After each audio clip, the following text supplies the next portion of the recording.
Claps, more claps, more claps, more claps, more claps. Yeah, we're on. Thanks for that. Hi. Well done, everyone. This has been a tough slog. Technology's not working. Stuff's not working, but we're here anyway. We're here for you. So look, good evening and welcome to episode 25 of Rebirth of the Graven King. Formerly Journeys adjacent to the Radiant Citadel, right here in the Emerald Collective. Rebirth of the Graven King is a mini campaign. Well, I say that, but we've been going for 2 years on my own design, but features the Radiant Citadel from the campaign of the same name. But basically, I started running that. Actually read through it and thought, now I've got a better idea. So, yeah, hey, hi, I'm GM Dave, and I'm the Dungeon Master for my sins. But first up, let's get through a few announcements before we start rolling the dice. You can find our first foray into podcasting.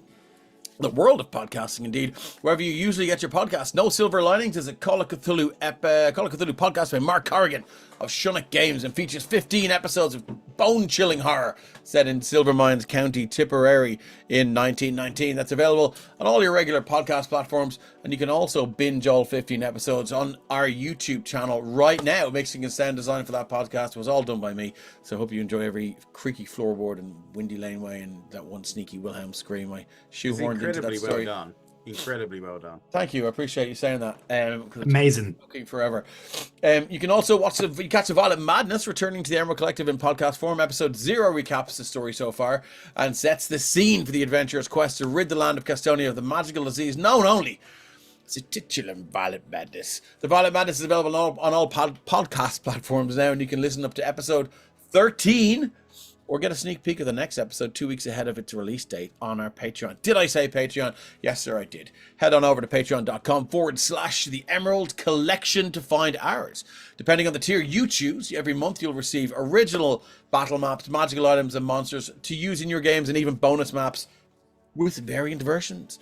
You'll also get access to the latest podcast episodes 2 weeks before they drop on the regular platforms. We offer discounted rates on selected items on Drive-Thru RPG Friends of EC rates with our resident cartographer, It's a Map, and artist Liz Shangavi, formerly Zorp's art. We'll even give you a shout out on our Twitch stream to say thanks for supporting us tonight. The shout out goes to Christian Vandenhever. We love you, Christian. If you don't have the coin to spare to sign up for the higher tiers, you can still hit that $1 tier and show your support. But wait! We also have a free tier that you can sign up for. You'll receive some free gifts for doing so, and some of our GMs have been noticed to drop some of the maps used on our one-shots. For folks on the free tier and above, please forgive me for my sniffy head. I'm crippled with hay fever tonight. So thanks for all the subs, by the way, you guys. People are subscribing. Carrig, was that Carrig? Yeah, it was Carrig. Thanks a million. And Ravens Ranger, we appreciate you. Inspo to Phelan. So thanks everyone. And you, Kate, allowed me to give it to you. Thank you. I'm playing. Oh, excellent. Cool. So where am I with all that? Yeah, look, head on over to Patreon and check out all the tiers. When he's not streaming with the Emerald Collective, you'll find our very own Rhino on twitch.tv/DRange Rhino for all kinds of mischief as he plays various games from first-person shooters to platformers. Everyone is welcome, and if you haven't already, please give our friend Ryan a follow, and if you can afford it, a sub over on Twitch. Let me move this so I can see Ryan when I talk to him. Ryan, when are you playing another platformer? I'm not sure, but there is actually a game on Steam at the moment that's on sale that I've been looking at quite a bit. So I think I might be picking that up over the next couple of days and playing that. What is it? So it's a it's a game called Atomfall. I was gonna say I know for a fact Tom would have heard of it for sure. I played it. Wasn't. I wanted to play it when it first came out and stuff, but I didn't. I actually completely missed the release date. So yeah, it's been kind of crazy. And also, just to add to that about games, there is another game I will be playing as soon as it comes out, and it was the one that I was game testing. So I was very, very fortunate to be part of the testers for Eyes of Hellfire, the Dublin-based Hellfire game. Yeah, set in the Hellfire Club, where I spent many a fucking summer on my summer holidays at the very top of the Wicklow Mountains. And I saw some weird shit up there. So yeah, I'm interested to see the game. And they've just announced as well. Actually, it was something of quite a big announcement. Was that the production for the game is actually Bloomhouse Games. Oh wow! They've been picked up by a big studio. Nice. Oh, that's nice. Well, it's good that you're in there from the start then. Well, hopefully that keep watching the stream, and there might be some giveaways. We'll have to wait and see. Oh, excellent. I love it. Okay, excellent. Thanks for that, Ryan. I think tonight we'll meet our players before we dive into tonight's episode. and what the official end of Arc 1 of Rebirth of the Graven King. We just talked to you, but you're back. Ryan, tell us who you're playing and a little bit about Phoenix and a little bit of backstory if you have any. Okay, so hi guys, I'm going to be playing Phoenix Valley. He is our very own fairy wizard of a subclass of my own division that Dave allowed me to create with a few of our wonderful creators such as Jean, Tom, Ben. Also had to kind of look over it to make sure I wasn't buffing myself too much. I think it's fairly well balanced at this point. Yeah. It will hopefully get released onto like Drive-Thru RPG or something once the campaign finishes. However, I don't want to give anyone any spoilers just yet for the rest of it. All right. Yeah. He is also accompanied by his ever trusting, ever stupid friend Moo, who gets sent into some really stupid situations. Really awful situations. Out of it. It's some really awful situations. Let's be honest. He is basically my crash test dummy. Yeah, he still loves you though. He does still love me, and yeah, if it ever goes to the point where we go back to my home, you might see a different side of me. Oh wow. Okay, well now I'm gonna fucking make that happen. That sounds interesting. Where's my script gone? Thank you very much, Ryan. Next up, let's go for Craig. Hey there, everyone. My name's Craig Darling, and you'll see me here on the Emerald Collective with Heirs to the Hand, as well as, obviously, Rebirth of the Graven King. When I'm not here on stream, I'm often found on the road all over the world with my band, My Son the Hurricane. We are a 13-piece brass hip-hop dance party machine, and yeah, we're just kind of heading into our busy tour season. So if that sounds like something you'd be into, you can find us on msthofficial.com. You can see all of our tour dates there, and if we're in a city near you, please do come check us out. Tonight, I will be playing Andira Othanar, the Shadar Kai Hexblade Warlock, in service of the Raven Queen, not the Graven King. That was maybe a Freudian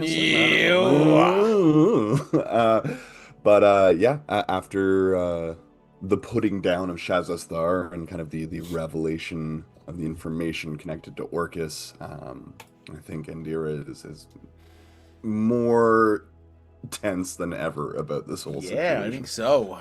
Yeah.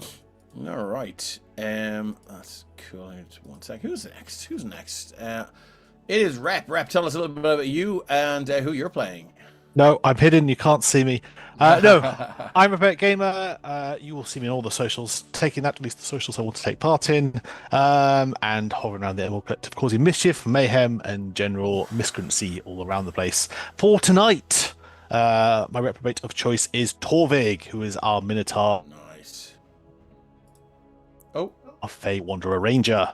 Black third Minotaur, though, seems a little more shiny these days than used to, as the Fey magic takes that little bit stronger hold each and every time. And he can't wait to leave this cabin we're in. Okay.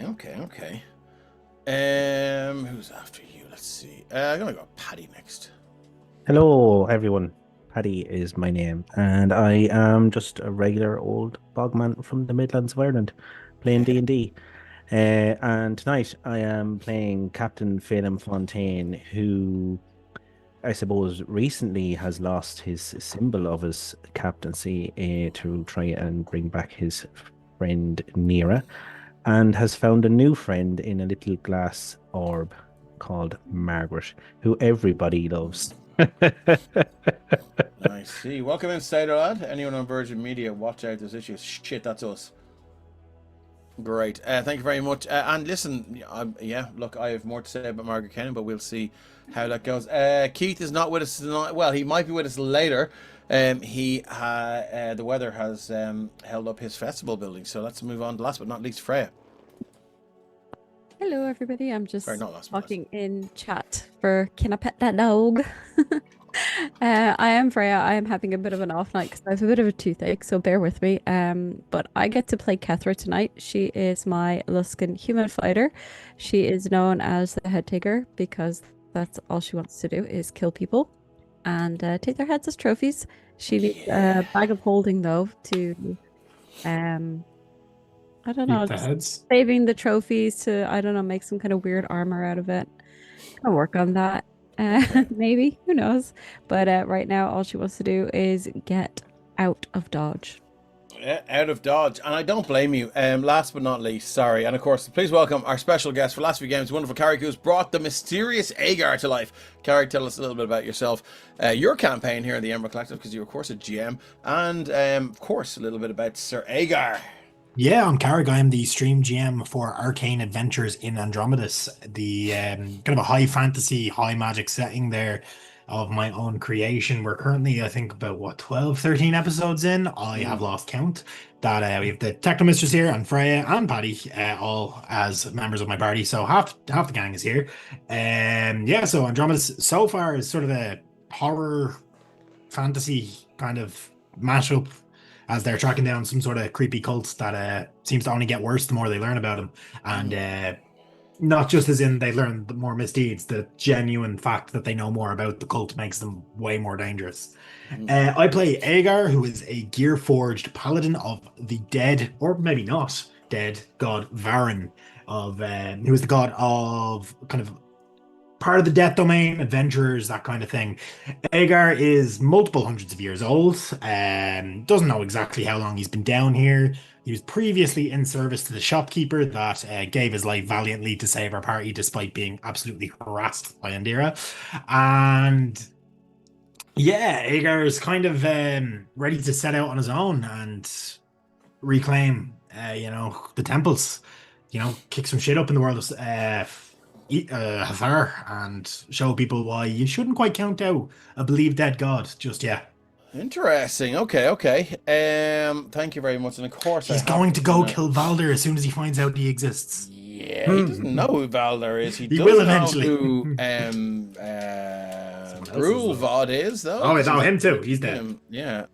So that's how he's going to find out about Valder. It's on top of that. Okay, look, let's go ahead and run through a quick recap.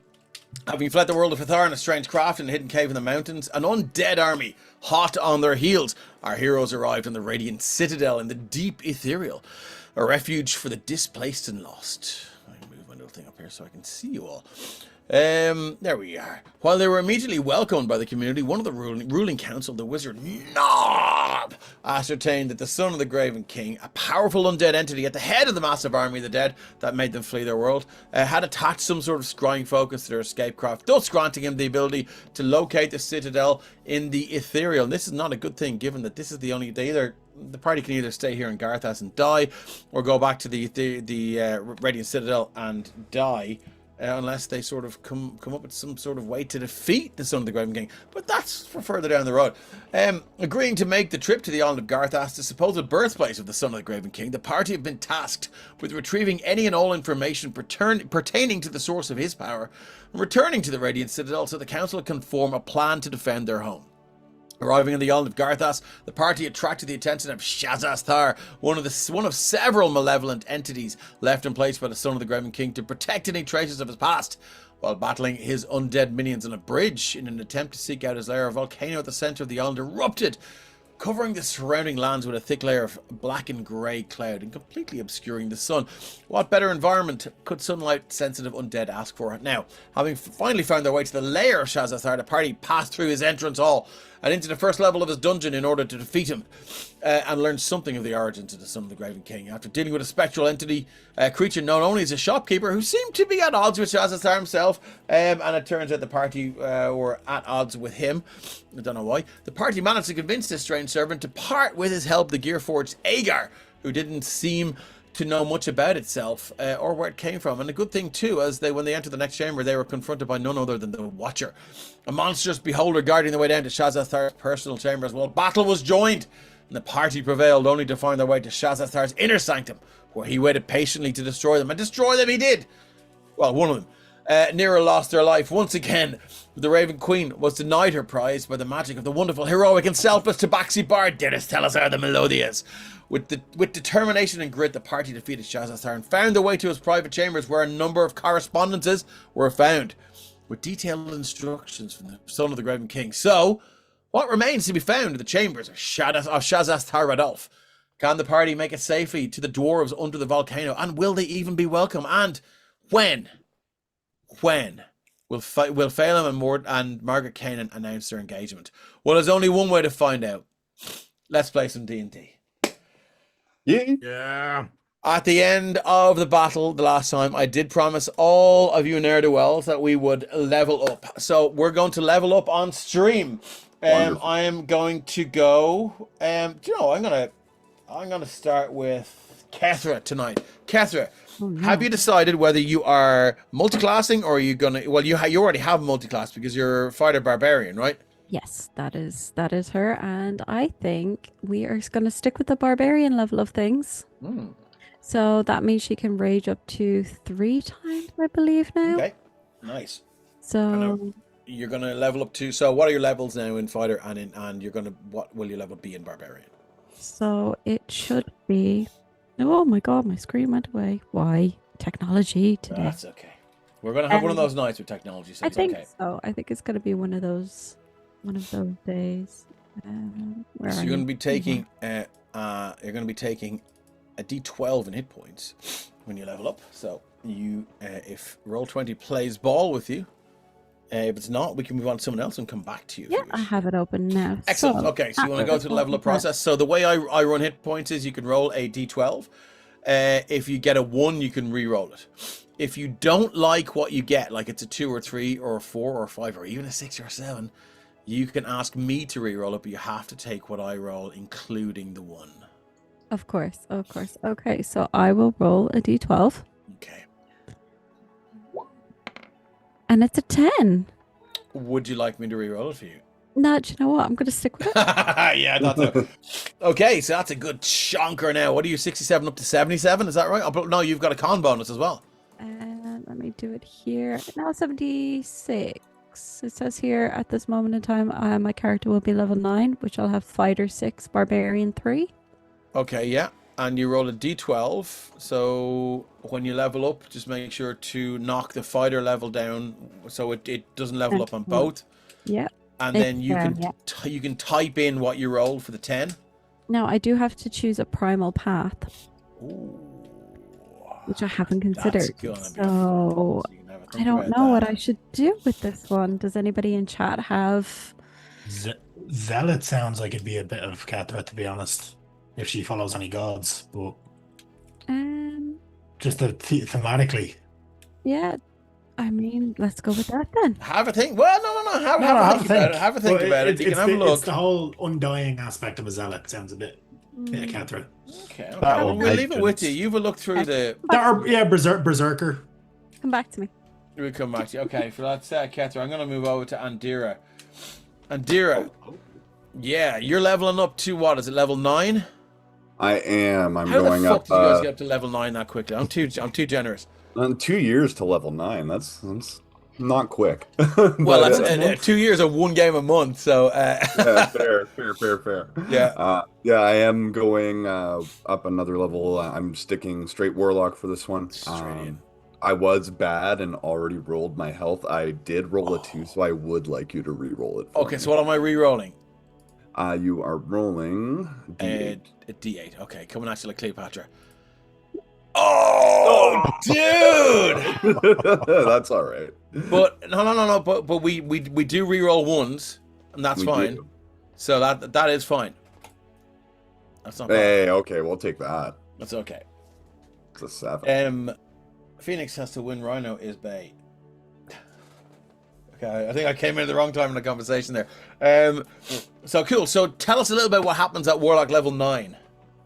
So, just a couple things. So we got our new Eldritch Invocation. So I decided to go with Eldritch Mind, which gives me advantage on Constitution saving throws that I make to maintain concentration on spells. Nice. It does give me the option to swap out my invocations, but I didn't see any that I particularly wanted to sub in, so we're just going to stick with the ones that I have already. And I get a new spell as well, and I'm stuck between 2 at the moment. I'm kind of leaning. Spell slot, like you're like you can cast a higher level spell now. Yes, I now have nice. access to 5th level spell slots. Oh. Yes. So lots to look at there. That's cool. Okay. We'll leave you to sort of think about the spells then. I'm going to do Sir Aegar last for no particular reason. I'm going to go through the regular players first, and then we'll see what Aegar does with his. given that he's going to be heading out towards Somewhere. the continent of Saffron, I think. Let's go with Phelan next. He's gonna be Phelan. dead, right? Phelan, guess Phelan is sticking with fighter. He's a fighter through and through, and his family has been for generations. Not a huge amount at 9th level. They get a proficiency bonus. And So everyone's proficiency bonus goes up as well. That's nice. Okay, well that's a big deal. always helpful. Yeah. So the fun part, let's see what we get for my HP. I always roll, never go for the average. That's just dry. Let's see. What's you get? A 2. Would you like me to re-roll your D10? Oh, absolutely, Dave. Yeah. Okay, so boop. That's a 9. You want to take a 9? Yeah. Oh, I'll take that. Excellent. That's not bad. Okay, so there's nothing that happens for fighter level 9. Nothing cool. And not massively. Do you not get cool. indomitable or something like that? I do get indomitable. It is I can Well, there you reroll the go. saving throw that I failed. So being a halfling, I have luckies as well. So I have a couple of. You're out the wazoo now when it comes to the next disintegration I cast at you. So and that's it. That's it for He failing. needs Little it tip, when Dave. his rolls are big. Older. Yeah, and little tip, Dave. Cast hold person first. You can't dodge them. His cooking gets better, and yeah, Oh, his right, shirts get cleaner. okay. Thank you very much, Phelan. Nira's not here. Let's go with Torvig. Yeah, so Torvig we're going straight ranger so Okay. far. That we may multi-class later because shenanigans always in power. Yep. But yeah, we are straight roll. So it's 1 proficiency. I get level 3 spells finally, and not a lot else because ranger's quite. We deal proficiencies level. That's about what we get. Yeah. So you're gonna roll for this? We are rolling. You've got a 7. We'll take that. Excellent. Okay. Cool. Right. Is that it for Torvig then? That's it. Yeah, he's got a new spell to decide on, Okay. along with a couple of magic bits he gets. All right, Phoenix. Does anything happen for level 9 in your homebrew subclass? Not for my subclass, but prof goes up the same as it does for everyone. Yep. I get access to 5th level, the same as Andira, Oh shit. and I'm gonna do my roll because as Phelan put it, we always roll. Yeah. That's a That's 1. a 1, so re-roll. You re-roll it and see what you got. That's a 4. I'll stick with that. 6. Stick with that. Not bad. Okay. Will I roll the d6 and see what it would have been? I'm gonna stick with it, but absolutely do because I want to see. Yeah. Oh, you're good. Good choice. And last but not least, Aegar, are you going to be 9th level paladin? Sorry for coming to you as you're eating your pizza. It's not pizza. It's a Biscoff tart thing. Oh, nice. It is. Yeah, so Aegar's gonna stick with Paladin because Paladin is like the best class. Why not? It's pretty up there. So I'm gonna take my 9th level in Vengeance Paladin. I believe I get some more oath spells, so I get access to haste and protection from evil and good. I believe. Okay. Haste. Nice. Yep. And then I get 3rd level. I believe as the same level. as Torvig? Third level smite slots. 3rd level smite slots. Yeah, Excellent. there's so many spells here that you have from the deep magic that I have no intention of ever casting. So I Okay, did great. take Wings of Retribution because it sounded cool, Yeah. and Hellfire Blitz because it also sounded cool. Yeah. Oh, look, 2 of my favorite Rammstein albums. So Yeah. there we go. Okay, cool. Would you like to roll your hit points? Or you can take average. I will roll them actually. Yep. Give me Okay. 1 sec. It's a D10.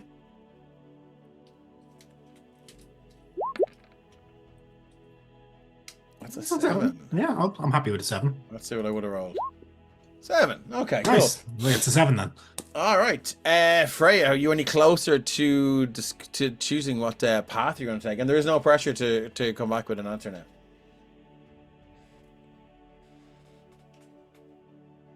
I am muted. I think I'm going to try the path of the zealot. Like, This path of the zealot. Okay, Zealot, cool. So sorry. do you want to? That's all right. Do you want to tell us what that So does? yeah. So it says it gives me subclass features of divine fury, warrior of the gods. Okay, so what god or goddess would Kethra have sort of latched onto now to go down that road, because like you're now sort of like obsessed and you're an ultra follower of a particular god. I mean, we can I'm gonna have to probably workshop this one just a little bit because I didn't Yeah, forgot about this bit. But that's no problem. Well, um, we can sort of retcon a bit of that, and I mean, looking to your right there, I mean, I can imagine some firelight chats with Andira might have turned you towards the Raven Queen, if that were there so. there was a lot of yeah, it's more the magic side of things. She's gotten very inspired by the group that she's with so far. So it's not just Ah. your strength that kind of would need her anymore, and she's seen prayers to the gods giving others strength.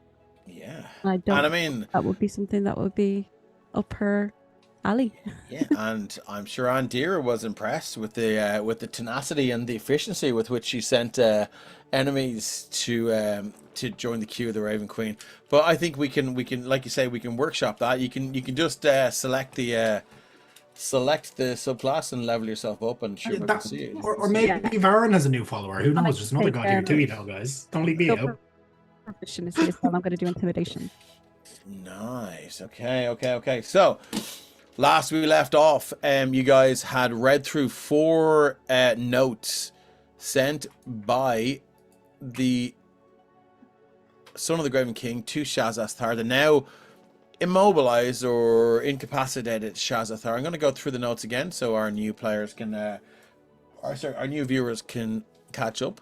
The first note is: Shazasthar, my friend, my child. Thank you for the update on this new problem. They are a troublesome bunch indeed, but I believe their meddling may be harnessed to our advantage. Steal a sample of their life essence and send it to the Weavers. I shall have the Weavers twist these heroes' threads of fate against them. Each has a vulnerability that could potentially ruin them, but should they evade the alternate fates the Weavers spin and arrive at my feet stronger and more powerful, then that strength and experience will only serve to sate my hunger and swell my power. Then about a day or 3 later, a second note apparated into the bowl where these notes traditionally appear. My child, stirrings from halfway around the globe have reached my ears. A continent called Sargath is the intended emergence point of Orcus' child, Tharazadoth. Illithid activity is what tipped my spies off to begin with. They are fleeing the continent and relocating to Sophoron. How are they always the first to know about everything? I hate those silent, glistening creatures with a passion.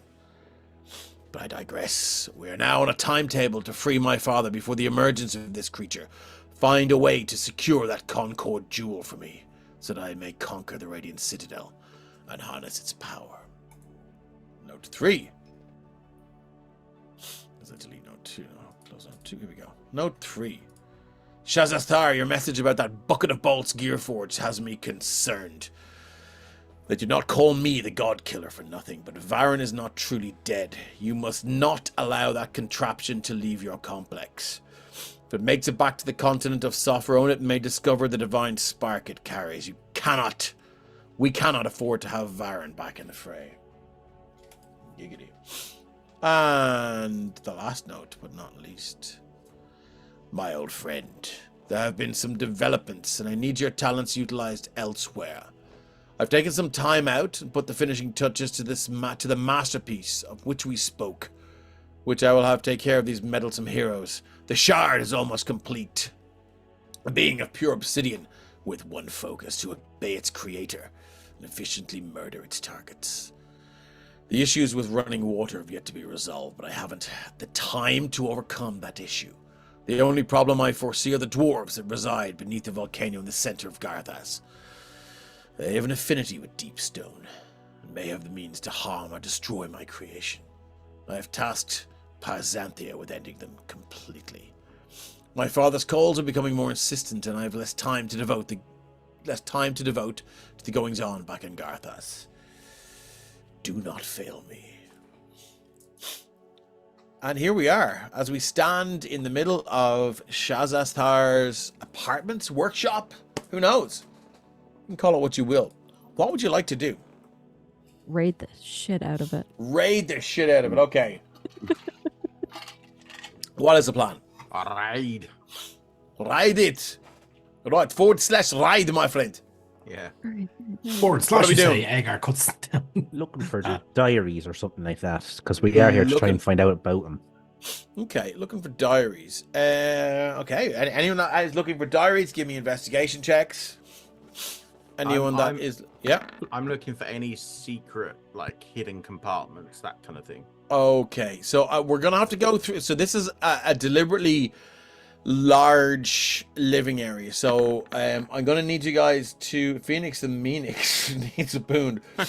Okay, thanks, Busy Bee. Thank you, Biz. I'm gonna need you guys to sort of point out where you're going first. I'm gonna go around. I'm gonna start with Phoenix this time, work our way back up. Phoenix, so where are you gonna look for these things? So what you have here, I'll run you through it. You've an old dusty. Oh wow! Hold on a second. Look at that. That's a very similar looking purple hat. Wait, what? Look. Oh, I can't see color because I'm not in that area. Hang on. Uh. Oh, look at that. Holy shit! Oh no way! I've only noticed that now. Before. See, I should know where everything is because it's my bedroom. Yeah. Just tell me, Dave. My God. Okay, cool. So what I you're wanna- looking at here is a still intact mirror that you can either walk through or around. I think everyone chose to walk around. There is a desk with a book or some sort of handwritten business. A number of gems or flutiny things, and they're flutiny things. Yep. And there's a chest there. There is a very, very dusty bed. Still, it hasn't been made in like hundreds of years. But it is covered in dust and debris and filth and like just bits that have sort of fallen off the rocky ceiling and stuff like that. So Phoenix, you're starting over here at the astrolabe, are you? Or somewhere else? I'm gonna start at his desk, at his At his personal desk. Cool, yeah. But also, can we just quickly lift the rug just to make sure there's nothing under there? Stephen. Okay. Yeah, tradition. we have Mark Corrigan is the man responsible for that. You certainly can. Would you like to make an investigation check then on as you lift the rug? Just want to check. I haven't inspo tonight yet, just in case. You have an So inspo, this 2 is just for boons. the rug, is it? Yeah. Oh, that's a cool enough. So that's a dirty 20. With a 20, you notice that there's nothing underneath the rug, but there is a seam in the rug. If you can imagine, like there's two. It's like double layered. Yeah, exactly. Yeah. And yeah. with a 20, it's pretty easy to just run a dagger through it. But do you think it would be that simple? You can just run a dagger through it. It's secretly a portable. It's a portable hole that drops you into a pit. Oh, fuck it. I'll give it a chance. Oh no, my camera broke. Okay. I get Moo to stand in front of me just in case. Cut it open, Rhino. I want to double check. Was it this party that has a portable hole? No. Okay. I don't believe so. Cool. Well, that just sort of. Oh, we lost someone. They did actually we murder lost- a oh, my yeah. camera I can't- broke. Just give me a That's sec. okay. I can't break magic items. Okay. Cool. As you slide the dagger through this carpet, the silver threads they part, and it seems like these threads are actually made of silver because it's like there's a definite sort of thick pop as the dagger goes through these metal stitches, Right. and inside this So over on this side here, where I'm pinging there, you can kind of see through the top layer and the bottom layer if you sort of hold it up a bit towards any source of light. But this side here, Phoenix, there is just pure blackness. And with a bit of experimentation, I am happy to say, because I was sure that you guys had one already, you can pull out a portable hole. But this is not your average portable hole. This is an Acme cartoon portable hole that you can put on a wall and jump through. So it actually creates a hole, not an extra planar storage space. Oh, I love it. Okay. So what it can do is it can create a hole up To the to next room. Yeah. up to 3 foot, right? So if the wall is sort of 2 foot, you can actually just put it up, walk through, and then whip it back down. So we can go through a dwarf building. Gotcha. Yeah, pretty A much. dwarf built building. You never need to worry about a door again unless it has wards. That's awesome. Yeah, it's pretty cool. And I take it if can I like fold it up and put it in my pocket? Is You it can like... you can fold it up into like a kind of a what's it called, a napkin, sort of pocket napkin Okay. size. But when it's So- folded up, it's fine. Right. If you want, you can. Okay, so you can fuck around with it if you put it on someone's head. It, Careful what you're careful. Be careful what chaos you give me. Yeah, well, Careful, this is what I'm saying, but because I knew it would come up. If you put it on someone's head, you're not sure what'll happen yet. They either it might just go through them, and they might just pop through, or something else might happen. Okay. But it's 3 foot by 3 foot by 3 foot. Also, What if as you a hold it up in point, front of yourself? as a shield. point of thing for this, when Phoenix folds it up, he puts it inside his jacket pocket because his backpack is a haversack, and he's not stupid. It's a haversack of holding. Yeah. Okay, excellent. Good to know. Good to know. Okay. Cool. So while you're doing that, Phelan, you're at the bed. Oh yeah. What's Phelan happening there? is ruffling through the skins. He's cutting up the pillows, cutting up whatever sort of blanket it is.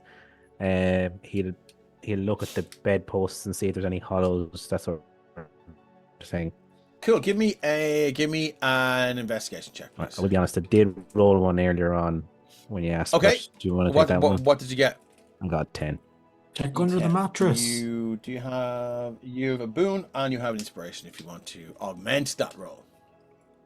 Will Bill make yeah, sure, I'll go with a boon. Get a 12, we'll take. Fuck. Well, 11. Some undergarments that are sort of rotting. Right.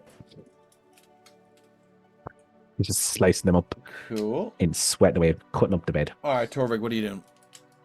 Torvig is going to check out the rest of the room we're in because we haven't finished clearing it. Yeah. Okay, cool. So move your token to where I'm sure you have. What you have there is okay, you're over here now.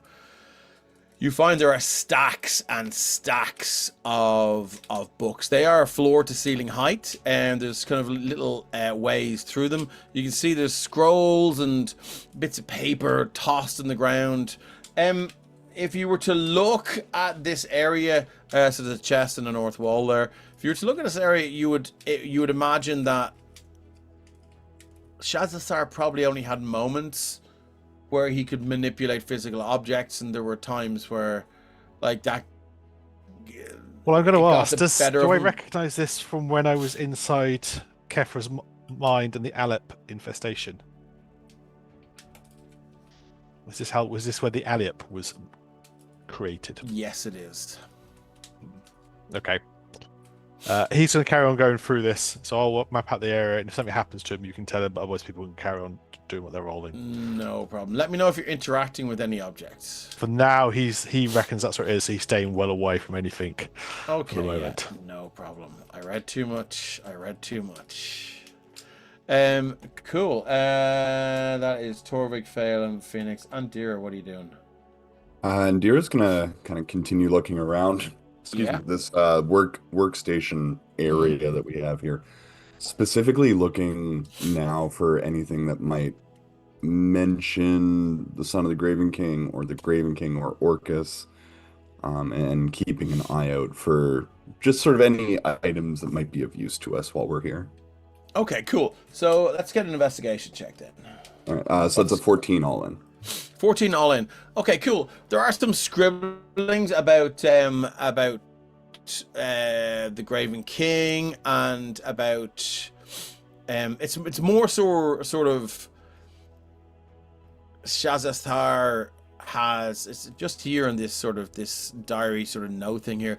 There doesn't seem to be any rhyme or reason to it. It's more a sort of he's jotting down questions that sort of jump out to him, going like, my loyalty is undying to the son of the Graven King, but I fear victory may be out of reach. And that would have been like, I mean, that looks old. Mhm. there's no mention of Orcus at all. That seems to be a relatively new reference, Yeah. sort of based on knowledge that has come to the son of the Graven King recently. What you do find, though, is and what sort of jumps out to you is you can see there is a black outline of a dagger, and it's kind of, it's almost like you kind of look up and is there a shadow or something?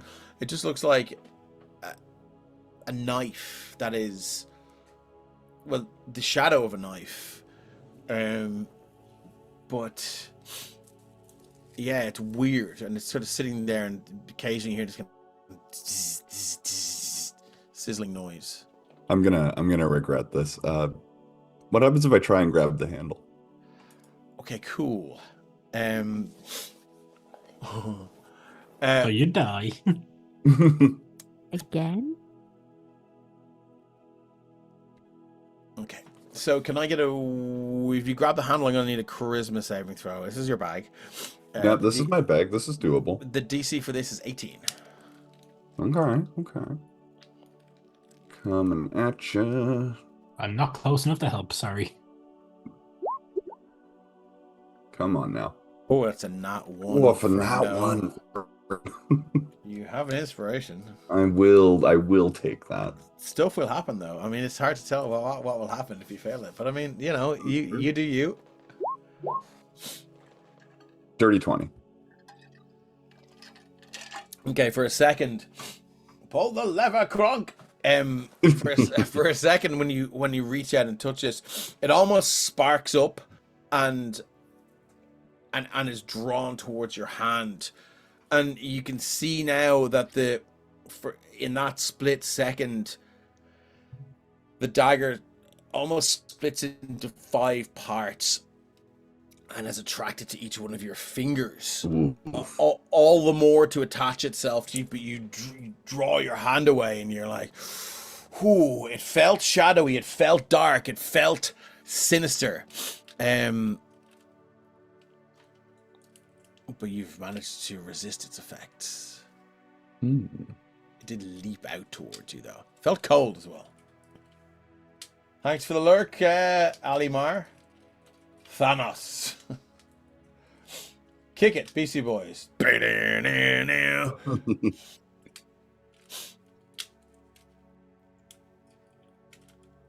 How does Andira feel about that? There is... Yeah, there's this... Almost like, that was reckless. Why'd you do that? Like, she's like a little disappointed with herself for just reaching and touching without checking things out, but something about that, and it's like kind of like staying with her a little bit. Okay. It's like, what? There's some sort of, is there an entity in there? It felt like something imposing something on me, but it definitely, it wasn't, it didn't feel like anything like magnetism, like natural or sort of like polar opposites being attracted to each other. It definitely reached out to you. And there was thought behind it, and there was aggression behind it. Come on, Craig, take the shitty cantrip. I know exactly what that is, Dave. I think. No, you don't. No? Okay. The description sounds reminiscent of a... And I guess then Andy will kind of face. call out to those who are more able to identify what this is, namely, excuse me, oh man, sorry, I'm gonna. You're okay. Yeah, I was gonna call out to the rest of the party. Excuse me. Oh, Okay. that was weird. Kind of raise attention to it, and Yeah. I'm not quite sure what's going on here, but perhaps one of you might have a better shot at this. It seems malevolent, whatever it is. Can I take a divine sniff of the air, see if it gives Oh, anything? divine sense. Yeah, cool. Do you want to drop your divine sense, and I'll tell you. Well, if there's a sheet of paper in the way, no. But, let's see. Such a bad feature. The presence of strong evil registers on your senses like a noxious odor, and powerful good rings like heavenly music in your ears. As an action, you can open your awareness to detect such forces. Until the end of your next turn, you know the location of any celestial fiend or undead. So it's not celestial fiend or undead. You know the type. It is desecrated. It's most certainly desecrated. Hmm. So maybe don't interact with it. Yeah, Too late. seems wise. Well, yeah, Aegar hasn't seen Andera actually reach out, I guess, behind the shelf. That was from an audience point of view. Also, I'd watch your footing. There seems to be some sort of sigil of arcane bullshit on the ground. Gather you're kind of stood on it. That's probably not wise. You do see it kind of flash, Catherine, when you walk over it. Would it be like warm or is there? Oh, it's very it cold. cold? It's very cold, yeah. I'm going to take my magical longsword, stick it, its point down, and then just drag it across to try to break the circle. That's when you realize that it's actually not part of that carpet. It's burnt its way through the carpet and it's part of the stone beneath. Okay. Well, it's not easily disrupted then, unless I dispel, but I'm not wasting magic on that. Okay. That's for killing people. Okay, let's move back to Torvig and see what's going on over here. Torvig, you're by the stacks there. What's happening here? Rig's kind of zoning out a little from what the rest of the party are doing. He's kind of focusing back on those notes he'd picked up, and he's just kind of ruminating on them. Okay. He kind of paused somewhere near the chest because he figures someone's inbuilt loot sense is going to go off at some point. But he's kind of staring into middle distance right at the moment. Okay, no worries. That's okay. That's what you're doing. Catherine, I'm going to move back to Nira's there. Let's go back to Phelan and Phoenix. What's going on over there? I'm going to check out this desk and the paperwork, chest, all that kind of stuff. Okay. First of all, I'm checking for traps. Then I'm going to check what's in there. Okay, cool. So you're checking for traps. Give us an investigation check then, please. You're checking the desk for traps or that little small purple chest? The chest, the desk. I'm basically doing a sweep of all of that stuff. Okay, there. well, yeah, we'll take one for now. So it's a 23. 23. Okay, cool. So the chest does not seem trapped. There are a couple of drawers. They seem locked, but clear of traps. The last few pages on this, you can see there's a number of cartoon drawings of like people like just with sad faces and magic sort of wavy lines and things, and it looks like sort of the edges of all these pages are Phelan, rise up, my king. Thank you very much, sailor lad. It's curious that it looks like he was working on a spell called Mass Disintegrate. He's nowhere near. It still looks to be in the idea stages. You're nowhere near. You're close. No, you're not at his level yet. But it seems like a wish list to Santa so far. Okay, right. I wanted to do this, and I wanted to do that, and I wanted to do this. And so he is, he has some ideas, and as you look at it and check it out, some of the ideas seems not beyond the realms of possibility. He seems to have had, he's still going, but he's encased in this orb. He seems to have this, to have this sort of very lateral thinking mind. And with your 23, it's kind of weird. He's sort of he's been investigating how different disciplines cast the same spells. So he's been investigating how how clerics can cast banishment and how wizards can cast banishment and how other classes can cast these spells and the differences between them, and more importantly the things that that unite them and the things that are similar. And Right. it seems that this mass disintegrate idea is sort of it seems to be sort of straddling several disciplines. So It he's doesn't got seem the to make- disintegrate from a wizard, but the mass cure wounds from a cleric. Yeah, type it doesn't thing. seem to make much sense.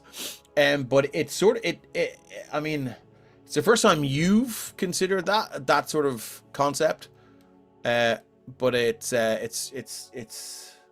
Okay, well, I'm going to pick up the book and put that curious, away to say because the least, yeah. I might be able to work on that and perfect it myself. Yeah, I want that. That's cool. Yeah. Also, you said the way that he drew the pictures on it.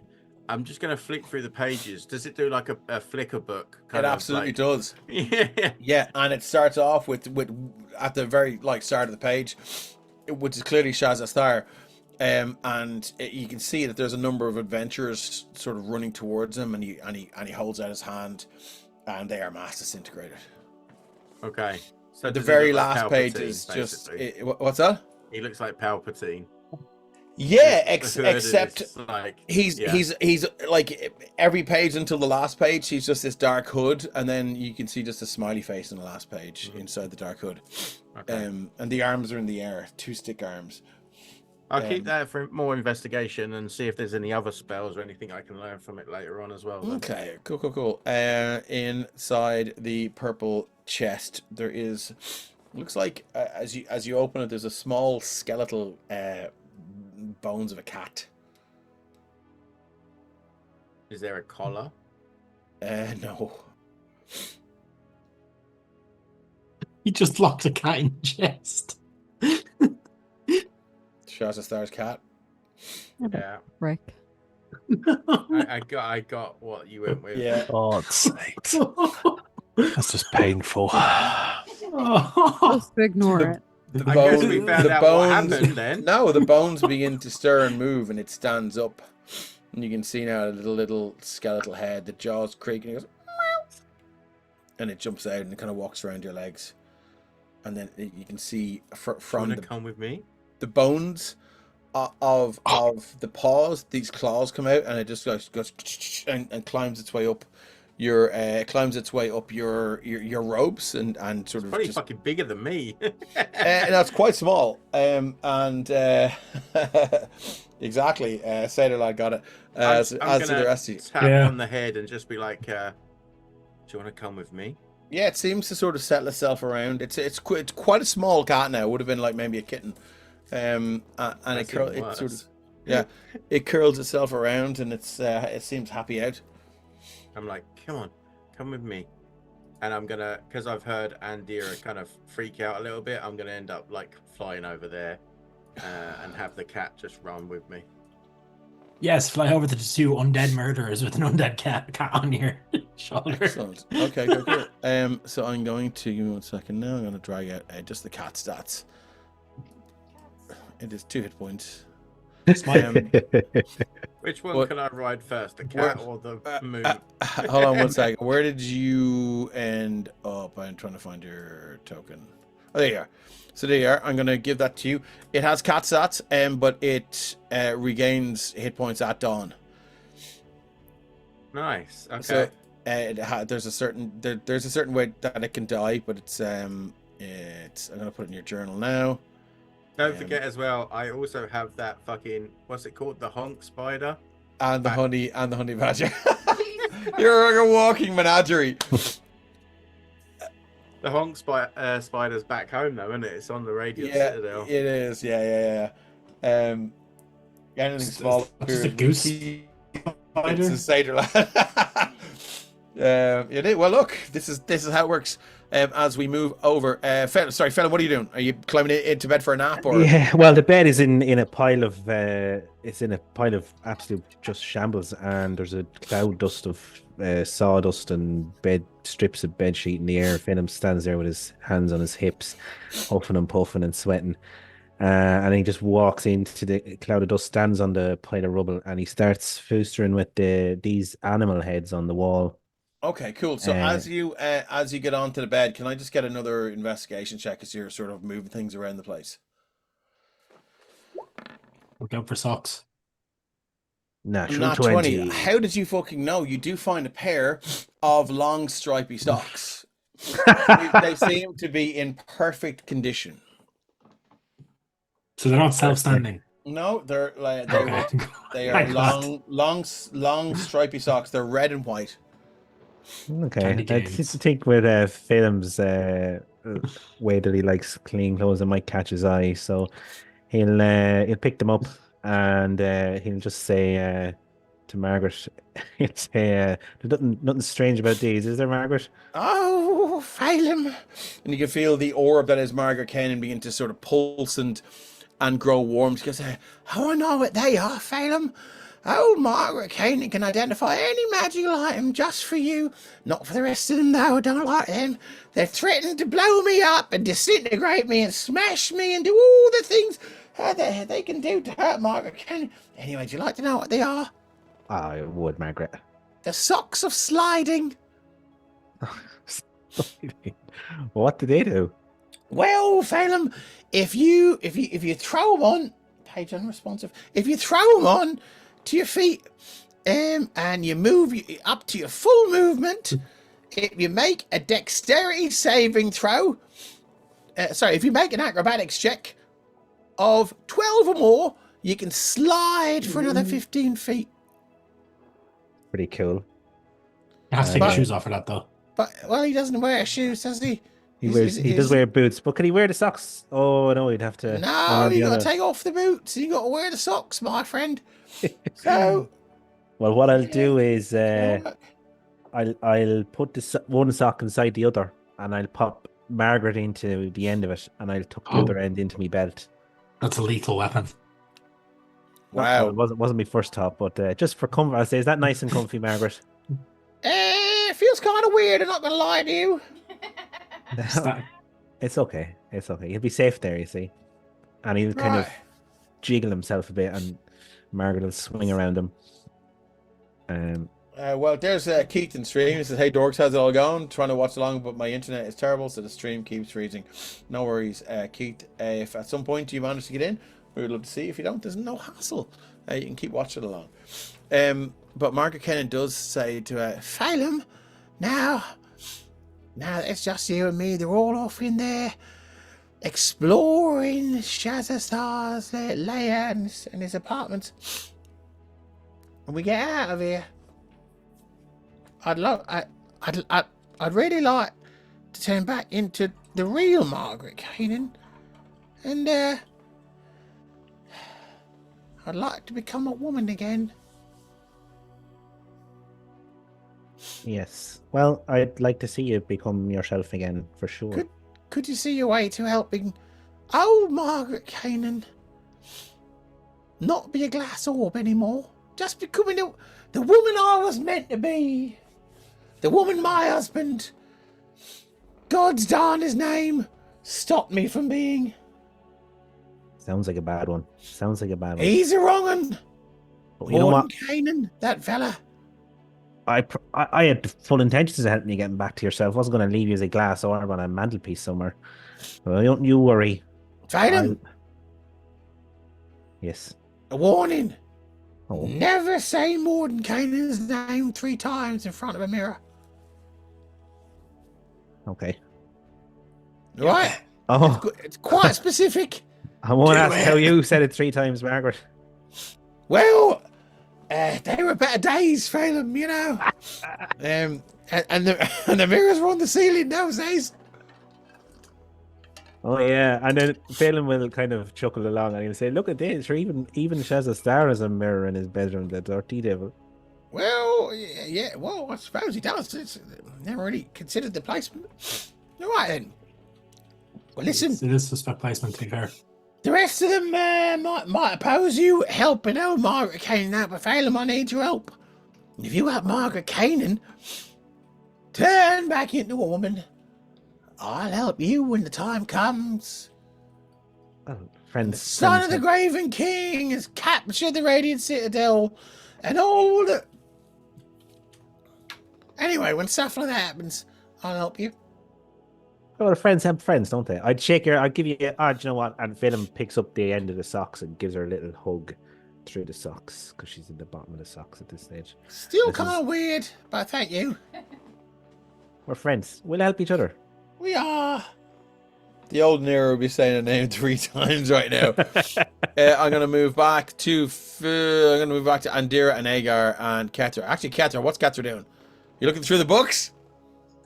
Well, when I was told about that thing coming to life, and even Catherine magic doesn't go well, so she just kept walking around. So any of those kind of like pieces of paper that are kind of like all on the ground. Oh, well, There, I mean, and if it's I like can a get an bookshelf investigation check, yeah. When you're over by the beside. bookshelf, I'll take an investigation check, please. Okay, I can do this. Need to give me 20. Just- Oh no. Oh God, Catherine. Yeah. I saw not 20 there. I was like very excited, but that was Phelan's one. No. 5. No, No. Your hand is kind of like tracing along and sort of running this line of clean through all the dust, and you feel like kind of, you're like, oh, that was weird. And then you look down, and it's kind of that light behind you is kind of flared up a little bit, and it seems a little bit uncomfortable. Oh, there's Nira, and they're all 20. You rolled a 6 for your hit points. Oh, have we got a? No, Keith's No, injuring he his was things doing too bad. it. He's just going to do He's his just level up. leveling up. Okay, no worries. Catherine, so yeah, with your 8, how'd you get the 3? Oh, guidance. No. So with a 5, More. yeah, you're tipping away. There's nothing overly amazing or whatever. You do feel sort of the temptation to push over a few of the glass vials and flasks and stuff like that, because She's Barb's not- gonna barb. She's not going to though. I mean, she is looking for anything that like she could steal that is maybe magic-y, or maybe if it looks like she doesn't know what they are, obviously, because her. You do find a 5-pointed metal disc. Oh, she'll take that. It is a shuriken. Shoryuken. Shuriken. Does she know what that is, or? I don't think there's stats for it. It is Throwing dart is usually what's used, I'd say. throwing star. Throwing star. Let's see if we can find that. My God, just come back to her like a boomerang, though. Yeah. I don't think you want that. It's 5 points. I don't think there are stats for it, but I can I assume there were. This one, I mean, look, you pick it up and you sort of test the weight of it, and you throw it against the bookshelf, and pull it out, and it's like, yeah, it's pretty fucking cool. Yeah, perfect. She'll take People that. use and then darts. Thank you, Zool. People use dart stats. she is gonna then kind of wander and find where Torvig's gone. Okay, cool. Torvik. She's gonna try and find him anyway. Wherever he's wandered to. You find him there. Oh! Landed right on top of him. Walked right by you. How did I miss? You walk into Torvik, it slams Torvik's into the that bookshelf. sneaky. that you And just- one of the bookshelves hits the other, and then it hits the other, and then they all just fall over. And we're just like, get a room. Catherine Torvig. Catherine, as you walk through these tall stacks, there's a weird atmosphere in this part of the chamber, and behind you, first and foremost to your ears, you can hear the discussion of Andira and Aegar and Phoenix and all the rest of them there, and this meow, meow, strange mowing that you haven't heard before. And behind that, the roar of the waterfall, echoing throughout the chamber beyond. The light is dim here, Kethra, and you can see Torvik seems to be sort of walking up and down. He actually seems to be a little bit spaced out right now. She will approach him slowly because she doesn't want to frighten him. And she'll probably just put a hand on like his shoulder and be like, "Are you okay?" Sorry, it was. What have we found in this place? Why am I hearing a cat? Where does the cat come into this place? I little fairy Smart. found one. It's another friend, I think. I walked off and I'm trying to find something here, but I found the star though. And I'm just a little concerned. That creature we encountered some time ago, I think, was created here. So I'm not sure how much we want to linger in this. did you God. find anything here? To be fair, I've not looked in too much detail on this. I did see a chest back there. Can I break it open or? We could have a look at it and see what's there. Which chest that are you even talking a about? chest? The one back there. So, Catherine, before you move over there, I will say, what's your passive perception? It's 15. And yours is 18. There are a lot of old blood stains in front of this chest. I want to be a little more careful on that one. That looks like that might be... This one here. Yeah. But she doesn't want to upset anything that's over there or destroy any of the books and the papers and stuff that might be there that could be possibly useful. So that's Now- why she's asking Torvik for. Now that you're closer to that chest, you do see that it is heavily damaged and scarred. There's a bit of a pong off it. What's it smell like? Fucking lick it. Smells like dead mimic. I poke it with an arrow. Poke it with an arrow. Yeah, the arrow. I mean, there is a little bit. I saw your face, Dave, when you said about the chest, Catherine. You poke the arrow. It does. It does. I mean, it's amazing. This thing has been dead for quite some time, and the blood is a little. It's very, very brown and copper looking. But the arrow does kind of stick to it a little bit. It's disturbing how long that effect lasts. Not maybe the chest to search inside, I don't believe. How far does this kind of cave of madness go back? There's another 4 or so rolls of these books. Cave of Madness is my favourite Mumford & Sons album. Unless we want to try and start reading for all of these, I think. Well, you know, Those notes we had are enough. We need to get... Aegar has places to be, and we Unless can you- already start... Well, we have places we need to get to as well. We are on something of a timetable, I believe. Yeah, and I really don't want to be down here anymore. I can hear that water, and I'm just... I don't want to drown, like, again, for the millionth time. I maybe have to work out some magic to aid with that. Just need a little bit longer to work on it. Or we just don't go near water again. And there is a volcano in the middle of this island that we need to get to. Yeah, you don't seem yourself. Like, you seem to really spaced out. Like, are you okay? I had to say I was wondering why we are here, and it seems like my patron has sent a message to us one way or another. Just not in the way I was expecting. But let us round the troops up and move on out, unless there's something particularly thereafter. We don't need to tarry here any longer, I do not believe. If you're sure, then yeah. Let's go. Let's get out of this place. Okay. I will follow. So we'll fight our way back through the You're gonna make your way dynamic back. lighting. Yeah, and as you stop there, Torvik and Catherine, you can see everyone is kind of looking in your direction as you emerge from the stacks. Bow, chicka, wow, wow. Where'd you get the cat? It's undead. It must be destroyed. You leave that cat alone. Here, look. Andira, back me up here. If he's allowed to keep that fucking ball, I'm allowed to keep this cat. I don't think he's allowed to keep the ball. I didn't agree. It jumps onto Aegar's head, vaults off Andira, and then lands on this scroll here. and just begins to do that thing where Cat just have the claws out and starts to rake it up into little bits. The pouring. Oh my Yeah. god, stop that thing. What's it doing? Control your cat. It's just being a cat. Doesn't matter what they look like. They're all the same. Sorry, it did not go bigger. Sorry. Is Andira reacting God. at all to the undead, or was Craig muted? No. Yeah, What's no, going she's trying something definitely important. unsettled by it. Absolutely. But at the same time, it's kind of like, but it is just a cat. It's you know? undead. But it could be destroying something important right there. What if it went for it? What if it's one of those? Oh, Andira, Smite.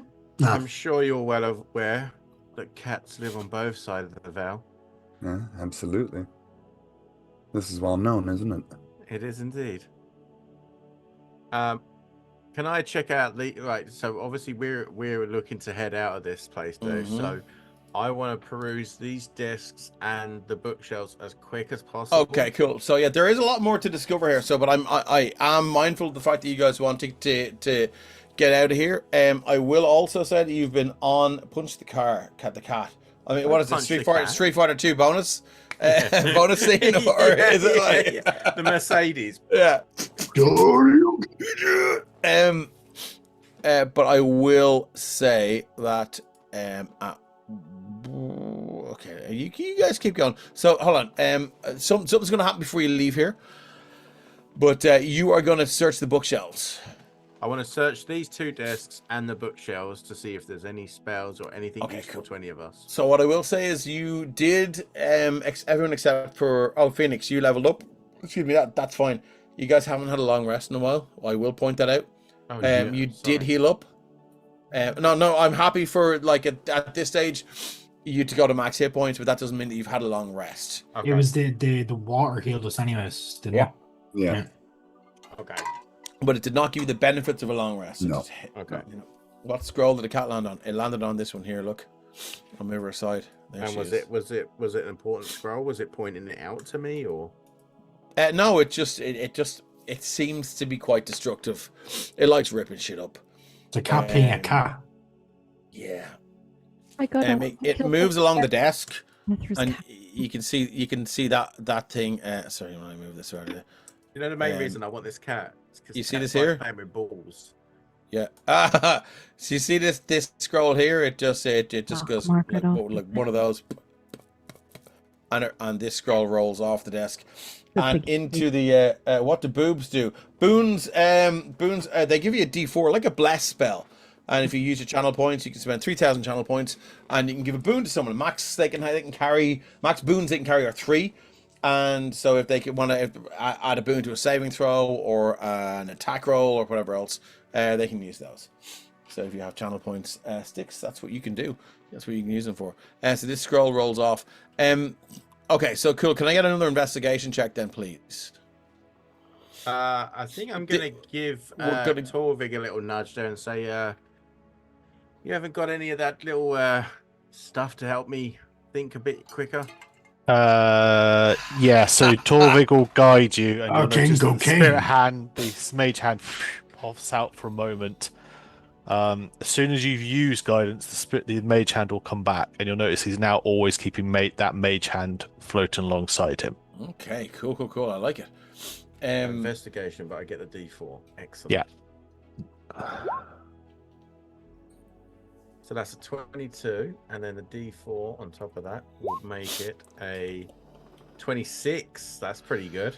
26. So in addition to the wand of wonder and the immovable rod that you found the last time, Right. here you find 4 potions of greater healing.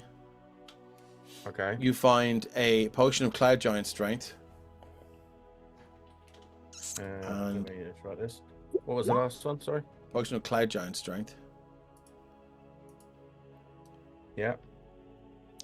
And if I can look in that thing right there, yeah, you find 2 potions of greater invisibility that will allow you to remain invisible, and attack and do things. So Awesome. yeah, 26. I gotta reward that. Would you like to roll? Oh yeah, of course. You get they're 35% off gift subs. So if you want to spend your money and not the money from a joint account, then you can certainly do that. Confirm so that there's no If you- mistake with chat. It's for 5+ bundled gift subs, not Okay, singular ones. cool. Thank you very much. Good to know. Okay, cool. If you would like to, oh God, I gotta move over to Phelan in the middle of the stacks. What's going on, buddy? Balaam is kind of just judging if everyone seems to be kind of finished, and he'll look back through We're the little talking about gap, leaving. Yeah.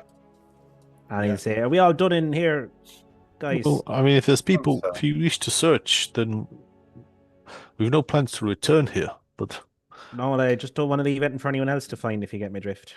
Well, we could torch the place. And he said, Aegar, if I liked you, I'd actually wink at you for that. But Well, I mean, we don't want to leave his research notes here for someone else to find. exactly. And Phelan will So- go down here and he'll run the torch along this wait, innermost. wait, Wait for us to be on the way out. Are Yeah, you wait, serious? we're You're tearing the Well- place up now. I'm about to, yeah. Because No, I no, You don't- want to see if Phoenix can find anything quickly in this before we do that? Sure, I'm sure, not sure. averse to burning it. Wow. Okay. No, I'm into this. If this is what's happening. Aegar is going to ever start prepping, and he's going to pull out like some like lamp oil and stuff from his pack. Just going. Could Balaam and Aegar finally bond? Cat, you're there. Okay, so trying to I'm gonna. stop him. So I'm just like, You're can you trying to wait stop till him, he's okay. out? No, I I'm haven't- getting ready. Yeah, this all seems more chaotic, and I know I'm all one for chaos right now, but we're under this ground, and I need to get out of the water first. Give Well, us. go on. I'll We're give you going a to head start. throw the fire behind us. give you a head start. We have to stop other people. He's been researching stuff, and Yeah, someone that's- else might come back here. Necromancy hold on. bullshit. So I will help Phoenix- you destroy this, but I need to find out if there's anything else for us first. No Stop. problem. Yeah. No problem, Phoenix. Have a look around. It could be stuff for you guys too. I've given you some potions here, and he hands them out as I've said in the chat. there. Aegar's just stood there with a flint and steel, just ready to go. Actually, not even just a flint, and it's like bare, like he's taking a piece of I'll armor even off help his you. bare Just arm. let me get the stuff first. There's so much here. Okay, cool. So what you're going to do? Can I get an investigation check, please, Phoenix, for the stacks? Okay. I give Torvig a little nudge again. Yeah, mage hand. You'll be guided. Okay, cool. So that's a 13, but I'm going to use my inspiration to reroll Okay. that. Yeah, I think it was a shit roll. That's a 17, 17. which isn't Plus a D4. Plus a D4. D4. Tell me if you Which get a gets 20. me to 19, 19. and I'll use a D4 of my boon. I want to make sure we get good. There I we get you go. 20. That's more like it. That's a 23. Okay, Nice. so you find. So as you move to the back of these racks, and I need you to move your token to the very back. Of these I can racks. indeed, yeah. Don't touch my cat while I'm back here. Exactly. Now, Indira, kill it. No, that's my goodness. I'll hear it. As you walk back, Phoenix, and you're sort of thumbing your way through these stacks. You see, it's almost like the way back becomes. Don't anyone move the tokens now. It's almost like the way back becomes a little bit sort of abstract, and you feel like these stacks are getting bigger and bigger and longer, and there's more to this, and you need more time here. And as you pull out one book, you don't need any sort of identify spell to realize this is a manual of gainful exercise.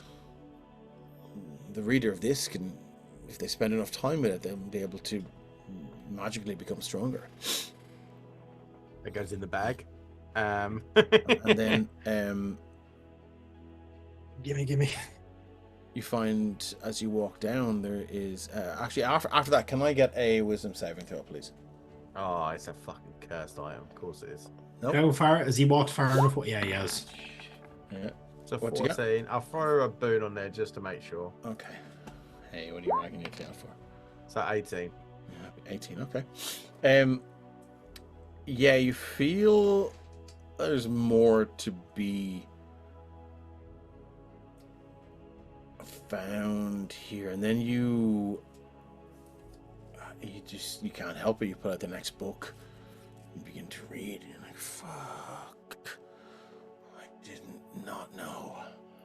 And you turn the page, and you're like, oh, fucking fuck.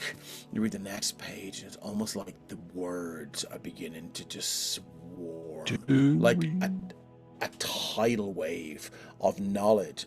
But the realization of the things you're reading is terrible, and you read a lot, but you're starting to feel like you're approaching the point where you might have read too much. Do I hear this? I'll shut it up and I'll put it back. That one. Yeah, you can't. Do I hear this? What's your 1, 2, 3, 4 stacks away? Your passive perception is 20. It's 18, I think, with the new. I'm just 18. checking that because obviously it's just changed with proficiencies. Yeah. Phelan, what's your passive 18 perception? is my passive. So I'll keep hitting torch. 10. 18. You hear some mumbling, but it's not, it's not unlike Phoenix to be mumbling when they're. All right, I'll give looking him a through moment stuff. longer then. Phoenix, you open the next book, and it's almost you feel your mind expanding now, and you're like, why are we talking about burning this fucking place down when there's so much to fucking learn? And you feel your hand goes to a book, and it's like it's still there, but the pages almost crawl out of the book and begin to wrap themselves around your arm. And you look down, and there's writing all over your arm, your hand. But you can read it. And if you look, there's a page beneath that page. When you look down, there's another page, and it's all secrets. How many minutes now has he been stood there? About 3. And secrets. I'm happy to say if Torvig wants to go over, now you certainly can. But Phoenix, I think Ryan, you know how you need to play this. I think if it goes on a little bit longer, Phelan will get impatient, but he won't intervene just yet. Can I give myself another wisdom check to see if I realize that this is not usual? Is that fair to ask? Unfortunately, you failed the wisdom saving throw. There are steps to this, so there will be another couple of saves. You're not going to turn into an undead monster and become an NPC just yet.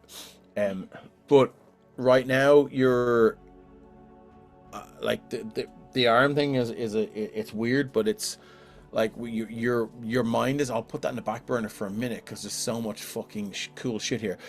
But I do have to reward that diligence, and you also find a manual of quickness of action. Ooh, dexterity.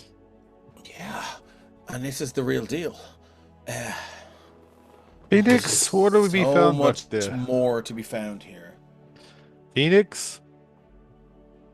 Yeah. Freedom, did that sound normal to you? He'd just be a bit kind of aloof at times. Maybe he just Normally found a he'd tell good us to book. bugger off, would he not? Not just yeah. Maybe he is zipping in and out. He could be offloading these books into the fair world. That would actually worry me less. Phoenix, you hear a voice from behind this one here. This stack here, and it's spells. Spells.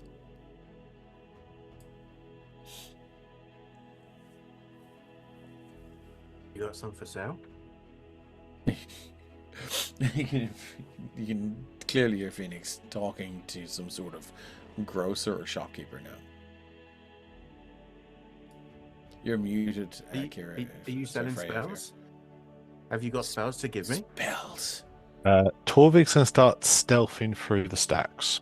We've got lumps of them round the back. Oh, hang on, I'll come round and have a look. Move Swiftly. your tokens. Yeah, move your token. Yeah, move your token, Torvik. That's an 18. It's not my best, but No problem. Phoenix, what's your passive perception? Mine. It's 11, isn't it? Yeah. Torvik, you make it around. Phoenix, as you go all in right now, as you look around the corner here, you just see the stacks. They go on for infinity now.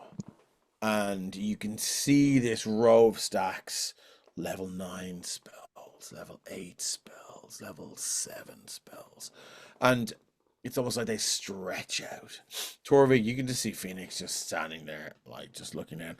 But you do see he seems to be, his skin, almost like a mummy wrapped. He's wrapped in pages now. Not so much like he's like wrapped up in wrapping paper, but it's like his skin now has all of these it's just like this parchment. His skin is made Wrapped of in parchment. plastic. lovely. Torvik is just going to pick him up and walk away with him. Okay, This Phoenix, is just a straight wheat, and we're going. how are you reacting to that? My books. No, wait, Torvik, I'm not done. You are done. Torvik, no, get off of me. I'm reading. Torvik is carrying you away, but I'm sure If we're going to you need want to to roll off on resist, you this. can certainly do that. Yeah, What was it? Acrobatics? it'll be Athletics. acrobatics versus athletics. Yeah. Yeah, he's stronger than me, so. 13. Boop. But I am agile. You are. No, not that agile. 19. He kind of like an old Bugs Bunny cartoon, almost ties your arms and legs in a bow. And Well, in just, fairness, if he grabs my wings, I can't do fuck all. So like, yeah. Well, yeah, he just sort of, he grabs you up and moves away with you. Phelim, We're going back into the green. Torvik, there's so much here. I could learn. I could help You are us. being bewitched. We met with the creature, remember? This is where it was transformed into. What creature? What? No, this is not. This is knowledge. We carry on walking. okay, We're heading back Phelim, up to the green carpet. where you're going back towards Phelim. No worries. As they Phoenix, you kind of can come go- back out into yeah. the room, Aegar just holds up the flask of oil and then just goes, huh? Okay, that's Time cool. to, actually, see past Phelim, there's a time to burn. Yes, Phelim, you should never read in the dark. What are you No. doing? Phelim is throwing a torch into this one here. Okay, Straight in cool. front of him. So as you're standing there, you do hear a rattle of a lid on that chest. Well, I don't think he gives a shite at Really? this point. I don't think so. I mean, he would have seen Torvik pulling Phoenix out. Okay. A You rattle hear a in a rattle of chest. another chest behind there, and then a rattle of a chest, like the lid is sort of vibrating. Nope. I'm just gonna throw in the. If I'm able to act in free will, I'll throw the first torch in at this one here, You absolutely can. and I'll start lighting up the scrolls and books with torches as I'm walking along here. That is no problem at all. So let me just grab some fire, okay? Because this is definitely gonna. As he's As doing Torvik's that, walking out, Torvik's going, time to leave, we are going. Aegar has Okay. past Torvik and he's pulled out like a flask of oil and he's like dipping his hands in it and he's kind of like a priest doing the like baptism thing, like flicking the oil at the pages. As Okay, so as we're a gonna question drop this here. for my own reference, Dave. Yeah. Did I actually manage to get any books into my bag? And if so, what were they? Yeah, you would have got those two manuals, which are pretty tasty magical items. There are 3 spell books with a number of spells that we'll go through when you get to when When I look at them. when you're taken out of air jail Okay. by Torvik. So I'm gonna this. So we've got like bunches of fire going on here now. As the fire begins to spread, just why is this not we're in token layer, isn't it? Move to layer advanced. Move to front. First, do to front. There we go. Is Aegar just standing there? No, as I said, he's doing he's pulled out his flask of oil and he's kind of just flicking it at the pages, kind of to help make sure they go up. Yeah. Kind of like a Phelan's priest doing going to take the opportunity because it seems appropriate in the moment that he would give you a little kick in the arse to speed you up, but he enjoys it because he just doesn't like you that much. Yeah. Okay. I cast Hellish Rebuke. Aegar, where are you? You're there. Here, I'm flicking and I'm walking backwards as I'm doing it. Oh, you're walking backwards. I'll kick you in the navel then. One to Oh, no. Aegar, yeah. So your Can you even passive reach? perception, Aegar, 18. your passive perception, as you see this place go up now, I'm gonna move this fire over here and make it bigger. You just want to. What's your passive perception? 18. 18. Sensitive As shields. this bookshelf goes up, your eye spies a name on a spine, or a title on a spine. Varen. A treatise on the dead god. Can I make some sort of check to see if... okay. Fair.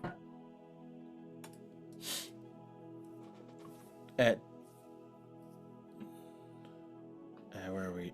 Phelan. Yeah. Let's just copy and paste this. You know, we'll just grab some more out. Another one there. As the fire begins to spread, the smoke is thick and noxious. You're leaving. You can see now. Don't know. Okay. Cool. Catherine, I'm gonna need you to move back there for 1 second. I was running away. That's okay. Yeah, I'm happy to say that you're there. Okay. Sorry. Dick said leave. I was leaving. And we know we have to go to water again, and she's panicking. Phelan, as you're walking by this stack here, you just see your eye sort of is drawn to a particular title that is about to go up in flames, and it's like of cursed weapons and how to evade them. Oh. Dave, could I get an insight? Could I insight check that? Well, you didn't see these. No, so, like the one that I did see though. Sure. What are you trying to? How do you insight check a book? Well, it's more so he's not necessarily the book itself. It's the fact that that's the one specific book that popped onto it. He's suspicious of obviously he's seen Torvik having to drag Phoenix out of the thing as he's complaining. Save you the roll, and I'm just saying that had you spent probably 24 hours, these are the books you would have found. But it's just, they're real books. Okay, they are real books. I was thinking it was maybe the room playing tricks on us. No, there's a few others that I had lined up, but it's okay. We've as far as we're concerned, it is just yeah. Aegar's not the sit and read books kind of guy. Place is now in flames. Now, but the only problem is, Kethra, I'm going to move you to there if you don't mind. As you I'll move it to my GM layer. As you make your way, making your way every time walking fast to the bed. That's it now, even at work. Burn the Lord. Take that, DM. Smoke is filling the room, Sticks. How did you know? And it is getting harder and harder and harder to breathe. Not for me. Suck it, meatbags. Kethra, as you walk around, the bed is no longer there. The bed is blocking the way. As you can see now, the bed has teeth. It has moved, and it is blocking the way as smoke fills up this chamber now, and it gets harder and harder to see. You can see the bed has grown teeth, and it is in fact a bed in the token. I think that's a good place to take our break. That's I wonderful. was just gonna say that's not usually how I like my ass to be bit in bed.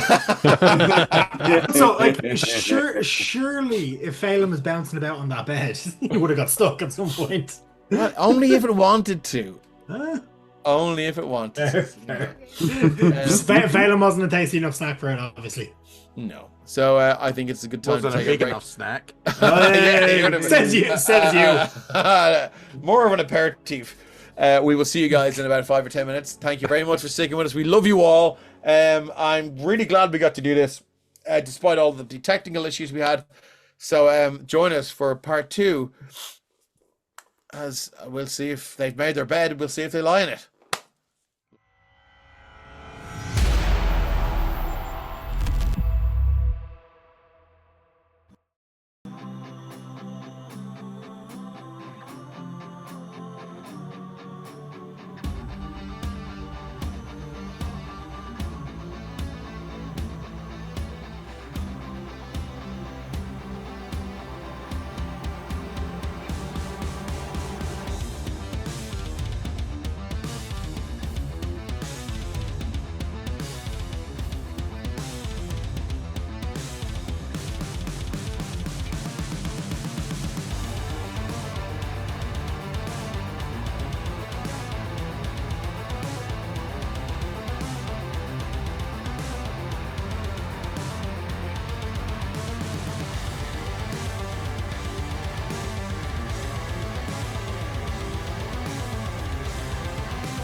Hey, welcome back to part 2 of episode 25.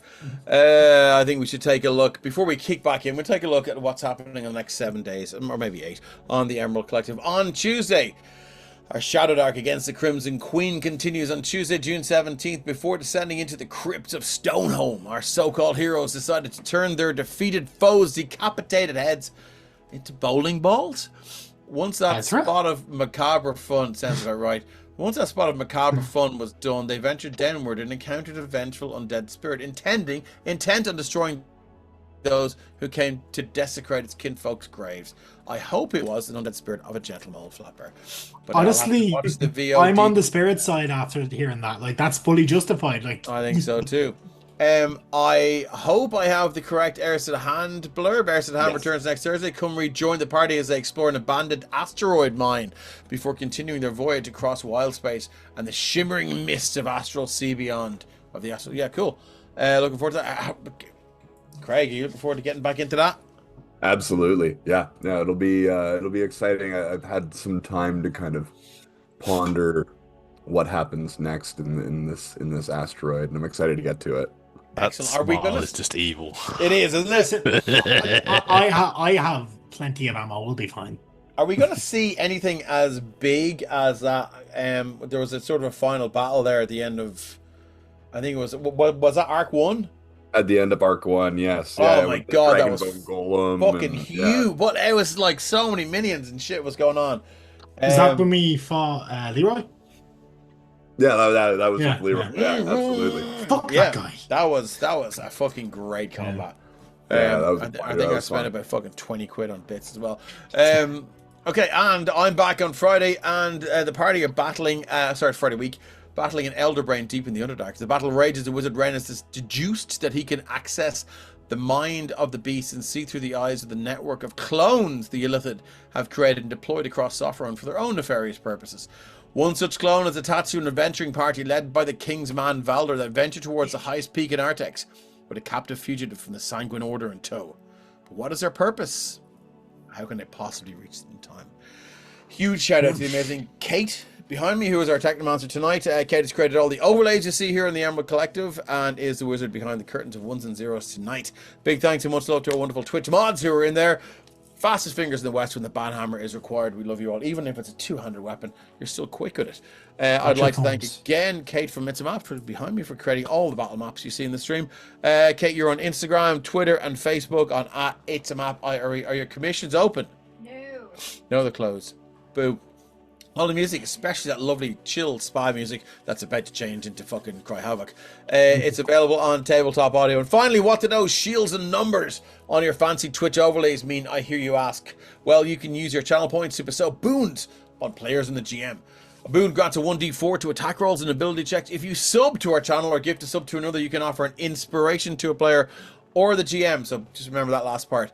Inspiration allows a re-roll of an attack roll or ability check, but not death saves. And please remember to state in chat who will receive your boon. But as Kethra heads, let's change the music first before I go and narrate this part. Where is it? Let's go. Boom, boom, boom, boom, boom, boom. Glad I make coffee for this. Oh, did you hear that drums? Did you hear those drums? You hear those drums? Oh shit! Oh shit! Okay. Kethra, as you smoke very, very quickly, filling this what once seemed like a large cave. Now you can see the smoke billowing and just expanding. And as you look over your shoulder, Kethra, it's almost as if it must be your imagination, but it's almost like you see eyes and facial features in this billow of smoke now, almost as if all of these books that held knowledge and held secrets over thousands of years suddenly sprung to life together in the moment of their destruction and formed some sort of living, breathing, angry being in a moment of outrage at their destruction. Then you look over again and it's just smoke, so probably not. It's alright. Or is it? But Kethra, as you walk over, you see now this creature, Shift C, the bed has scuttled over and it now stands blocking this exit. You see this long tongue snake out towards you. A pillow fires across, sticks to the wall and slides down, and you can see its eyes, and then the tongue flips over, grabs the pillow back and pulls it in. Kethra, things are bad. But they just got a whole lot worse. As the astrolabe turns around, looks at you, grows teeth, and you can see now because you could this horrible sound as it goes.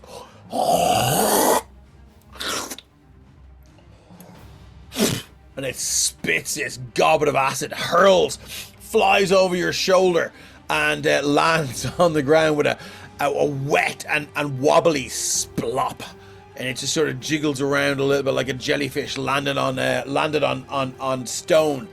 I need everyone to roll initiative because shit's about to hit the Dave, fan. this might be the grossest combat you've ever done. Yeah, I Gonna mean, shout back though to the others and just go, you might want to put out that fire because we got a situation. No, putting Oh, out the the, fire. What's Yeah, the I've got- noise I'm hearing? Hurry up. Somewhere else on the planet, Ren is just like, put out a fire. What the fuck? Dave, I have a rapier warning, so I have advantage on me. you sure do, buddy. Whatever way that Oh, I works. could roll it twice, big man, and we'll delete look what I got in the first one. I couldn't get any better. Nat Where 20. it oh yeah, That's Do not you wanna- necessarily going to be a good thing, though. We'll see. Okay. I love that the two things I didn't examine are the two mimics that Yeah. I'm so freaking glad. Yeah. Now, look, you know there's tactics behind this. Look at Andir Yeah. with your fucking Magitil, motherfucker. Okay, cool. Let's sort by descending. Okay, torch, which I can only assume is Phelan. How appropriate. How appropriate. Indeed. Yeah. Here we what go. I will ask What are you is- doing? You hear the cries of concern and encouragement. I can only assume. Okay, so he is aware that something is going on. I would imagine. Kethra, would you like to tell us how and what you like, how you warn them and what she actually says? So she would be fast pacing out towards Yeah. the smoke, the fire, and Storming out. she'll just be going. She's like, the others will catch up. Torvig's got Phoenix. We're got. Oh my god. Guys, can you put out the fire at all in any way? Too late for that. Okay, somebody might want to try and put out the fire because there's like a situation up here. Things have turned into other things. They need to die. They're blocking the way. Oh, we're gonna die in fire in a cave. How about Still swing? better than water. I can't get out. There's the thing, and the bed is in the door. Yeah, Hit swing at it. Hit it! Take its fucking head off. Does it have a head? Take its bed head off. Take what looks closest to a head off. Kick it in the dick. Go. So look. Anyway. Grab its knob and twist Twist it. Yeah. Oh my god. Purple, purple. It's got Okay, Torch, bed you're up. knobs. Twitch does not have. Bed knobs and broomsticks.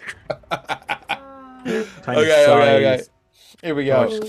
Kind of We're size. hemorrhaging viewers because it's bullshit, but I'm here for it. We're past the watershed, guys. We can say what we want. Good. I don't give a fuck. Okay. Right, Phelan, what are you doing? Balaam is going to took his torch away. Make it So bedraggled. 5, 10, 15, 20, 25, 30, 40, 45. Move up to here. You haven't got your socks of sliding on?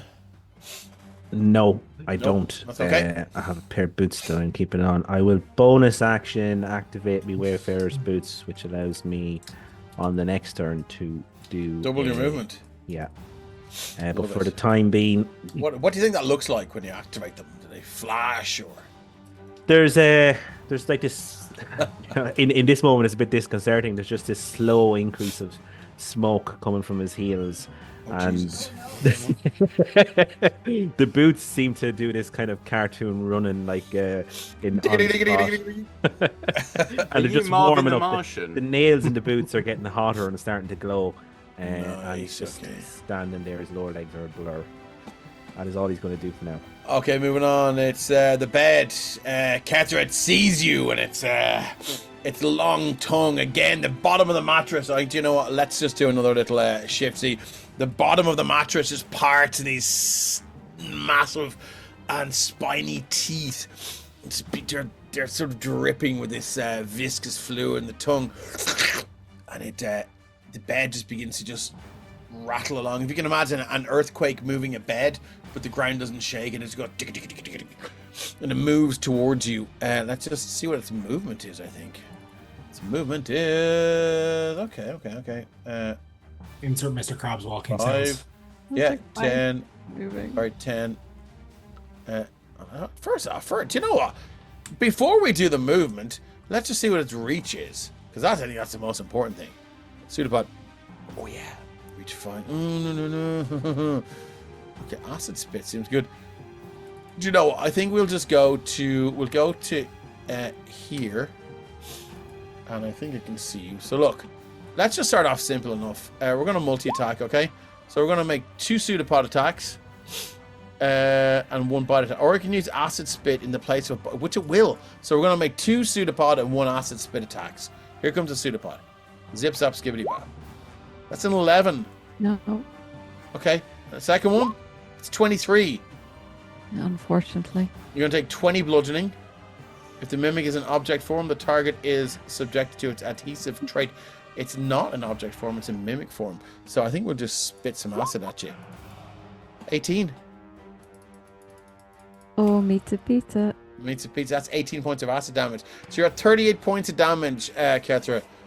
You're not raging right now, so you don't get to have the bludgeoning damage, I'm afraid. As you see this thing rattle over now, each bedpost just sort of flops down into this sort of fleshy, long pseudopod, and it flicks out. And it sticks to you, and as it releases, it pulls away a layer of flesh, and you can see now, you feel that peel away, and you instinctively put your hand to it, and it's, you know, when you come off your bike or you skin your knee, it's that sort of glistening fleshy tear all along the side of your face, and the second one rattles out through your armor, and it just catches you in the side of the neck, rips, and you can feel it pull away a patch of hair down the bottom of your neck. And again, just that layer of skin is gone now. The pain is intense. You feel though both those 2 wounds being to boom, boom, boom, boom, boom, boom, pulse with your elevated heartbeat now, as it pulls back. And as you sort of you look down and you're concentrating on how much blood and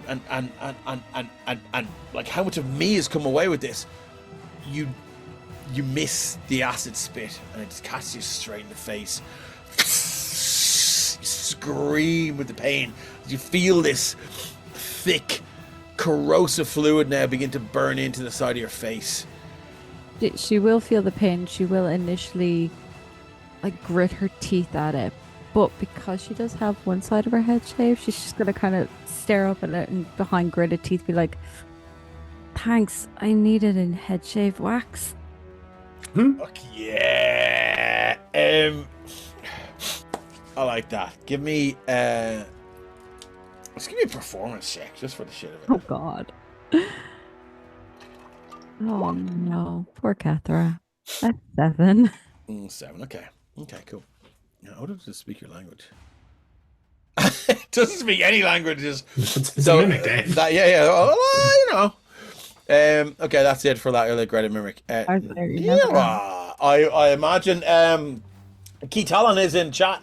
Are you okay with He said he might give some instructions in chat. That's okay. If that's alright. Zool says roll better, Kethra.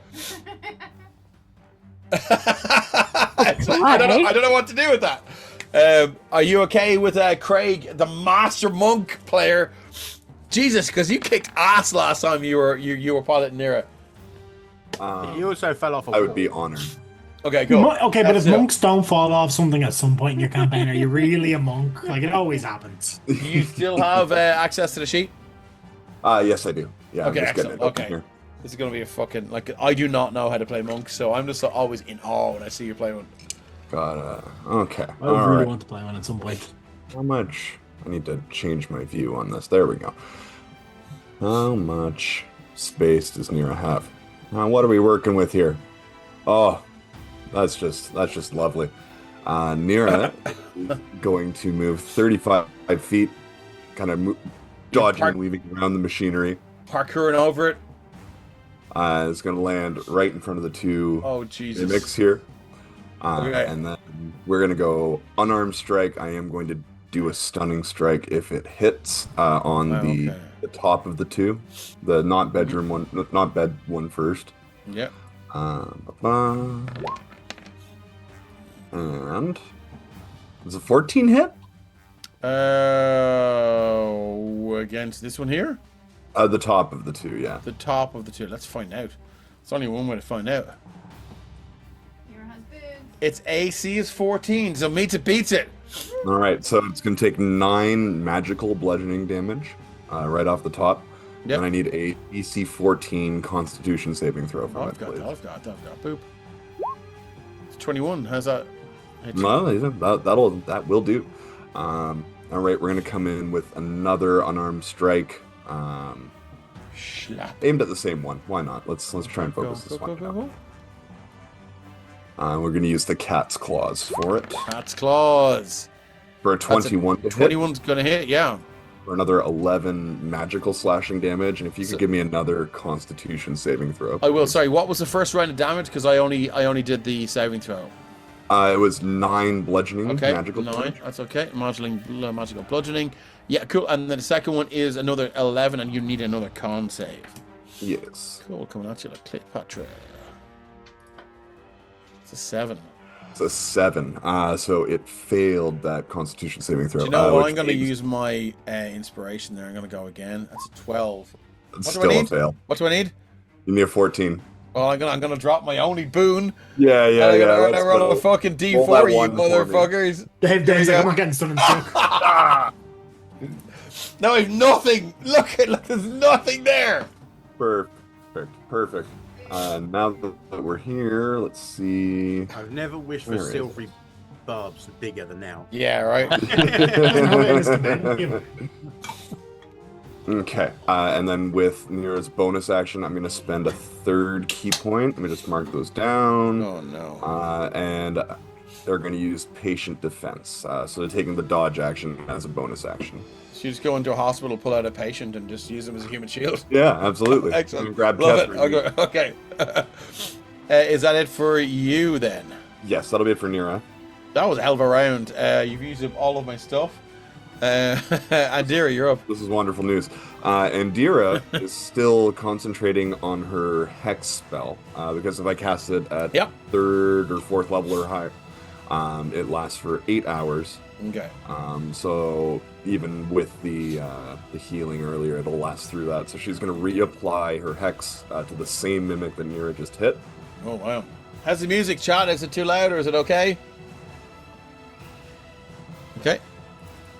Let me just double check here. Zul, stop! You should be giving me a boon. Thanks for the so yes, the music. I spell appreciate ends, you. Yeah.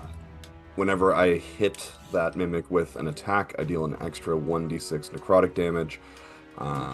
And it has disadvantage. I'm going to decide it has disadvantage on strength checks until I lose concentration on this.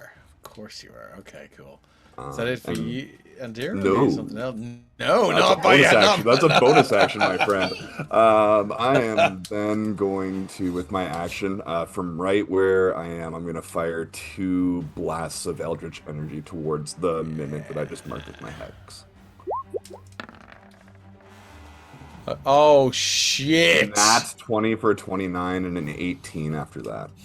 Okay, so not 20. I think the AC is 14 here. Oh, you isn't it? double the hex as well. Oh, I do double the hex, yeah. oh The that's gonna hurt. spitting mimic is AC 14. Yeah, that hits. All right, That's I'm 2 gonna hits. just a sec to calculate this extra damage here. Yeah, So look at that. 2d6, New mode done by Becca. 3 Thank you, d6 Becca, for the art, necrotic yeah. all in. So another 9. So 9 necrotic damage plus 16 force damage. 25. 25. And then do you want me to roll a d100 for you there? I would love that. So this is a spell. Oh, nope, attack. never mind, not that. Did you roll 100? No, I didn't. 14. Spell attack critical hit table. 14. As you were fighting, you noticed an effective route to escape danger. You're able to use the disengage action after your attack. That's kind of shit. Do you know what? I think so you can take the disengage action if you want. I'm going to, for our next few games, I'm going to come up with a new system. I don't think we've used these tables for long enough. If you find a good one, let me know, because I use the same. Yep, no worries. Okay, cool. So, is that it for... and oh, look at the movement. We can make it right to that other side of the bed, and that'll be my movement. Then that's my turn. Cool. You've vaulted these boxes, moving around them. What's the crack?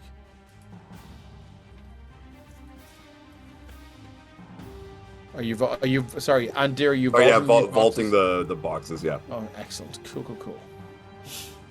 Your hand gets stuck. It does. Oh no! Hold it. Yep.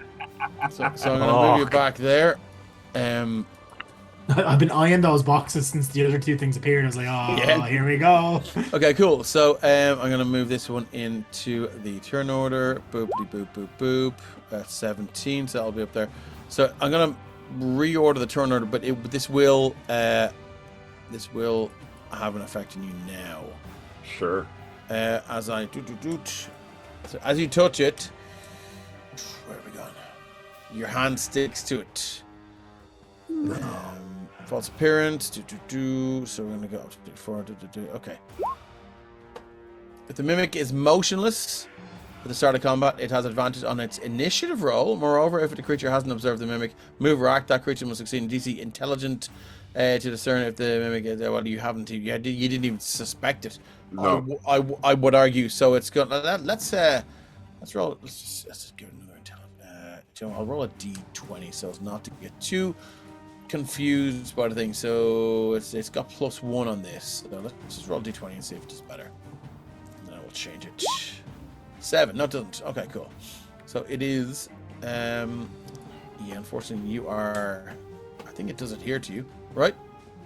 Adhesive. It does, yeah. The mimic adheres to anything touches the creature. Adhered to this, also grappled. So yeah, you find yourself grappled now, and you're going to have to use DC. It's a DC 15 to escape. So we'll get to that in a while. So it doesn't do anything right now. Anyway, Torvik, you're up. So Torvik is still carrying Phoenix at this point. Yep, you are, and you've got Phoenix bundled up like a little carrier bag. I have. So 20, 25, 30, 35 to there. This is the point he'll let Phoenix go. Oh, yes. And we'll just have to trust what Phoenix does, because... Well, he's not stupid enough to go into flames, so... That's what we're kind of hoping. So instead, he pulls out the bow, and he can see what used to be an astrolabe mimic. Yep. So you'll see, as he's pulling the bow, one hand will just cast out, and this rainbow burst of energy goes out as we do favoured foe onto that astrolabe mimic. And then we start taking shots at it. Okay, Zula's asking if the map is stuck. I think you can probably zoom out a little bit. You okay now? Yeah, no, it's fine. It's just it's freezing a little bit. Okay, no worries. Cool. The rolls and stuff. How's Oh, I see, sorry. 14? 14 again. I think that is its AC. Yes, you have hit. Marvellous. It will take 27 points of damage from various sources. It is immune to acid damage, so it won't take the 5. Okay, they'll take 22. Okay, 22. A couple of which bit is psychic, if it has any just psychic. Let's just see how it feels about the psychic damage then. Damage. It's going to take that. Okay, so how much damage?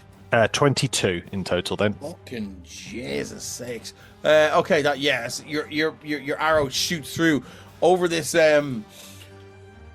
this now suddenly quite active set of apparatus. It shoots across past Kethra over Nera's head and you can hear it, and then it evaporates into a splash of acid as the arrow disappears. Yeah. Second shot, she just pulls back. The bowstring reappears. New arrow appears. For a That is a 24 hit. to hit. I don't think. I'm just double checking favoured foes. I think it's only once per turn. Because it's been so long since I brought this gentleman out. I can't remember. I'm going to say it's only one turn. So they hit only 12 points of damage this time. Okay, yeah. As the second arrow, almost as quick as the first one went out, shoots across again, straight past Kethra, and over near her again. Just sweat slop as it just squelches through, and you do hear the tick sound as it goes through and hits the wall. It's now sort of the creature's thrashing around a little bit. The arrow's stuck in it, and you do hear that arrow behind it scraping against the wall, the arrowhead, as it thrashes around. It's not pleasant, but here we are. It's D&D. Torvig, is that it for you? Yeah, so he's just left there now. You can still see that mage hand still floating nearby. Okay, yeah. And he just calls out, focus fire. Take one at a time. And that's him done. Thank you. Phoenix, you look down at your arms. They are now all wrapped in paper, and you hear a voice. Tear me open. You can read their weaknesses. And you feel you see light pulsing out from. It's almost like past the parcel. If you open one more, the gift might be there. Can I get a wisdom saving throw, please? This one is a lot lower.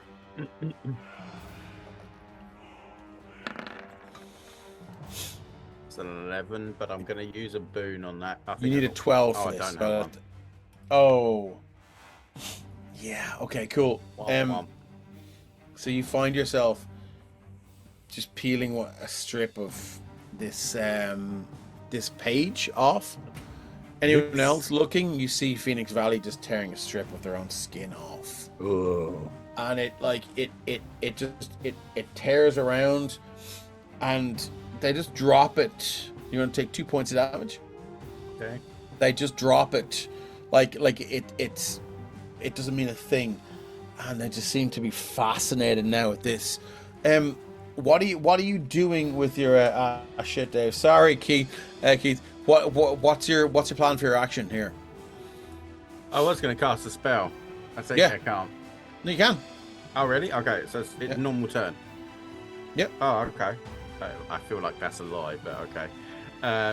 He's going to trick me in a second. Can Torvig's watching you fly away going, what the actual fuck is he? Yeah, just ripping my own skin off. Can I get a charisma save from the astrolabe and the one with Andira, please? Yes. Okay, so this is the spitting. These butterflies, reminiscent of my own wings, start flapping around both their heads. So 3 from the moment Nera. Okay. Oh, lads, -1 here. 4.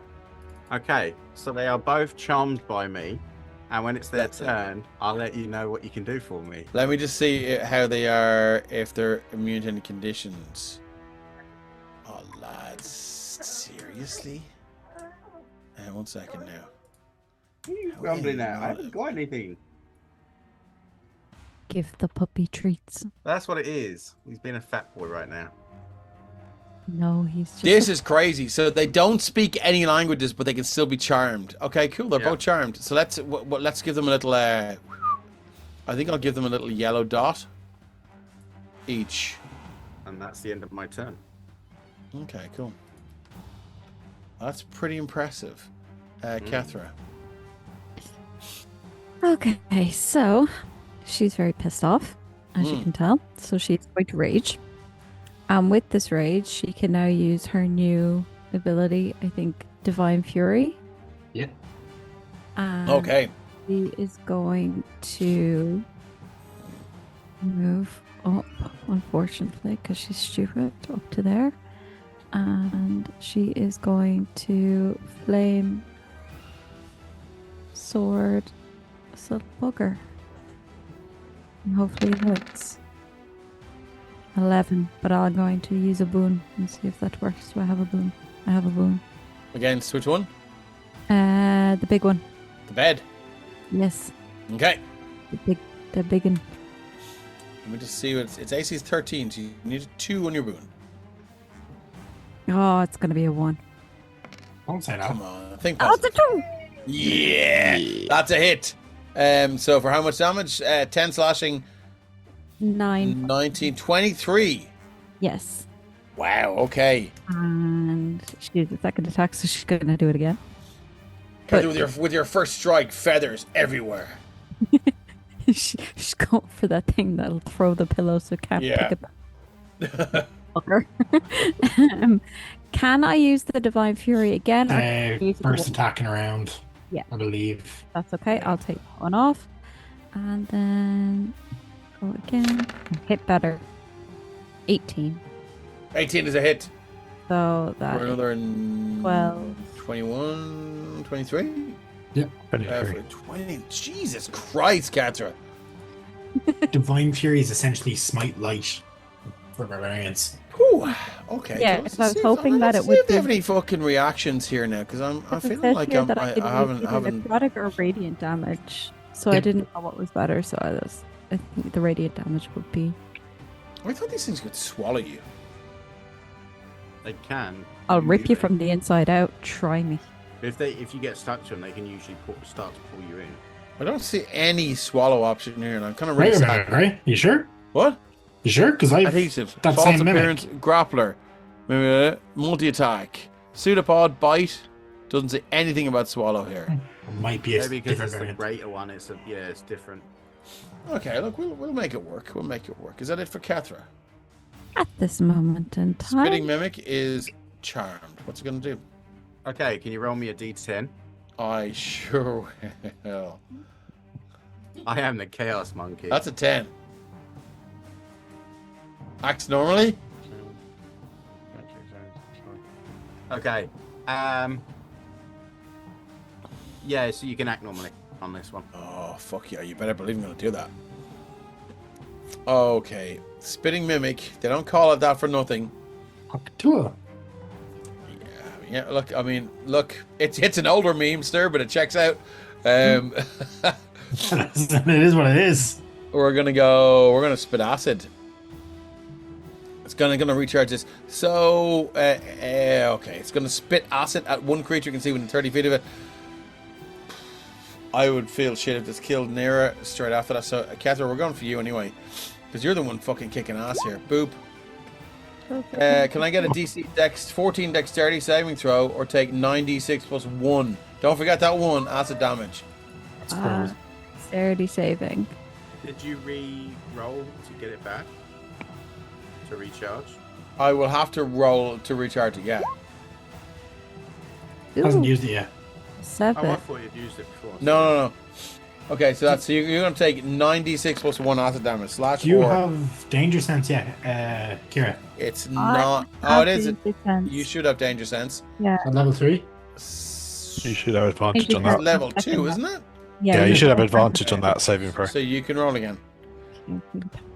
Now he's itching to roll the damage die. I really am. I really fucking am. She hasn't got any. She's not good at dexterity, so I mean. Kefra got 2d4 healing as well. Okay, so that's A bit- 11. Would it make a difference? You've got no boons. You I have an no inspiration. bonus. I have an inspo. I can see Tom kind of shaking his head, going, "Don't waste the inspo." No, I wasn't going to because I'm like, no, I might need it for later on when I You die. will. Okay, so you're gonna take 96 plus 1 acid damage. 42. Oh shit, Katra. Peace out, guys. Wait, you Okay. did get hang on, before you rolled the damage die, there was 2d4 in the channel healing for Kefra to roll. Is that Was okay there? or not? Yes. Oh yeah, Jesus. Look, as soon as that lands, do it straight away. I didn't see it. I said it, but That's it was- okay. That's no, okay. you That's did say okay. it beforehand. so if I I roll 2d4. it's only 3. But is that enough to cover So you that was from that? 39. 42 gets you to 0 hit points. 3. You're at 39 Yeah, I'm at 77 0. plus 3 is 42. Oh So- shit! Okay, Kazra, it's not pretty, but so the thing kind of rattles back, and you can see that long tongue sort of rolled backwards, almost like a carpet rolling itself back up, and you can see on the inside of this chest something pumping, two sort of sacs inside this mimic's sort of toothy maw, and they just begin to pulse, and you can see this liquid now sort of gushing out of this rolled up tongue until it just goes and it unfolds, and this just gobbet of acid flies towards you, and it's long. It's not just a ball, it's like if you can imagine like a comet flying through space. It's just this long trail of viscous burning fluid. And that's a D&D bingo. Toothy maw, exactly. I gotta drop that shit in there. And it flies through. Kethra, you're not melted down. You throw yourself sideways. And it's your initial reaction that is, oh, you're undoing. As instead of sort of taking it full on the chest, you've turned your neck, and it's sizzled across your artery, and it's wasted away the skin, and you just see blood spray across the books and the apparatus, and it fans out across the room now, and with the flames approaching, it sizzles against them. And Phoenix and Torvi, you get the stench. You get the stench of cooking blood. Unfortunately, Rage does not do anything against acid damage. Worth a shot. It is absolutely worth a shot. And always part of the hippie barbarian it does, but you know. Yeah. I don't suppose you happen to have that thing there when you hit 0, you can just stand back up.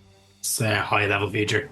Yeah, no, I don't have that. Barbarian free. I've Kethra, played barbs for so long, I don't know. You drop Yeah. to the ground. Near you look down. You see Kethra.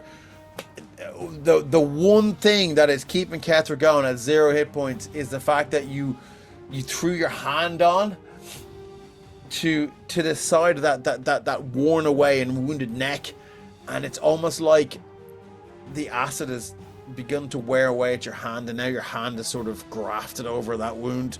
Your hand is now just stuck to your neck. Someone's going to have to peel that away at some point. But I think we move on. Actually, you know what? Is Dewey. Let's see if it has a second attack. So Spit Acid's recharge makes choice of one. So 2 with pseudopods. We're going to go 2 pseudopods against Nira. Boop, boop. 22 and 25. Both of those are at disadvantage because Nira's dodging. Okay, so that's 22 and 19. Ooh, both are still gonna hit. Okay, cool. You're gonna take 25 points of damage, bludgeoning damage. The mimic is an object form. It's not. It's so we're not stuck. We're not stuck together. Yeah. So that's all I can do. Aegar, you're up, friend. Can I get a charisma save, please? You sure can. It's this one again. Spitting mimic. It's got +0 on this. It's a 19. Beats it. Cool. Okay, it's back. So I'm going to get rid of its little yellow dot. Okay, cool. Aegar, what have we got? I'll move to here. I can't really get into range. So Aegar is going to do a word of recall. I don't have. I'm not a cleric. No, Aegar is going to pull his spear from. Ooh. Thank you for all the subs, whoever just did the who the subbing. fuck? What? Oh, thank you. What happened there? Oh, thank you very much. It was Freya. Thank you, Freya. Thank you, Freya. I'm celebrating my dying. You're not dying. You're not dying. You're not dying today. It's a pathway to death. You're not quite there yet. It's a stairway to heaven, as they say. Yeah. Okay. Forbidden Rift, though. No stairway. Yeah. So Aegar is going to pull out his spear from his back. He holds it up into the air, and this time, instead of that purplish light, now knowing that his god may not be dead, it's that normal divine radiance, that bright light starts to glow out from him, and he is going to cast Lance at the one that is. Oh, actually, never mind. Range, I might not have it. Didn't realize. That's okay. I think you would know your spells well enough to not fuck it up. Dave, I can't see the map for they're some new reason. spells. You can't see the map. Yeah, it's after going. I can't actually measure that.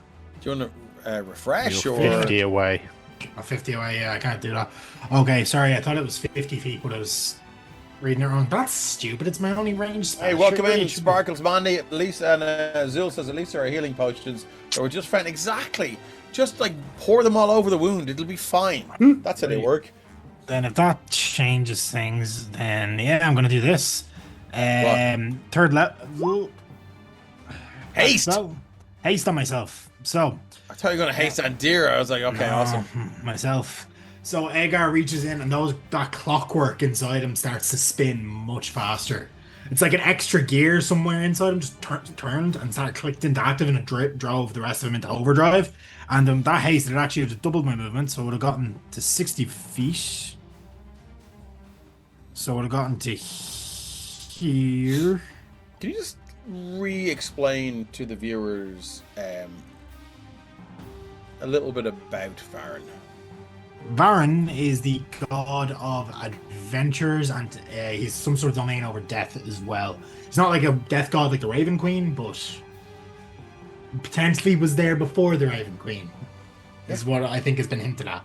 Pretty much. And so just, I'm not sorry to cut across you.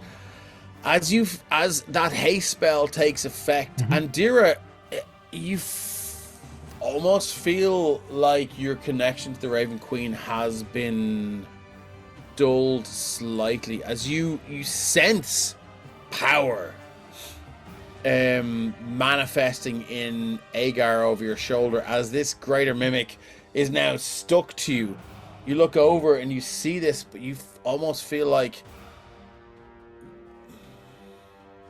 as the smoke approaches, the air just gets thinner, and it almost feels like the space with which to draw your power from the Raven Queen has gotten a little bit tighter.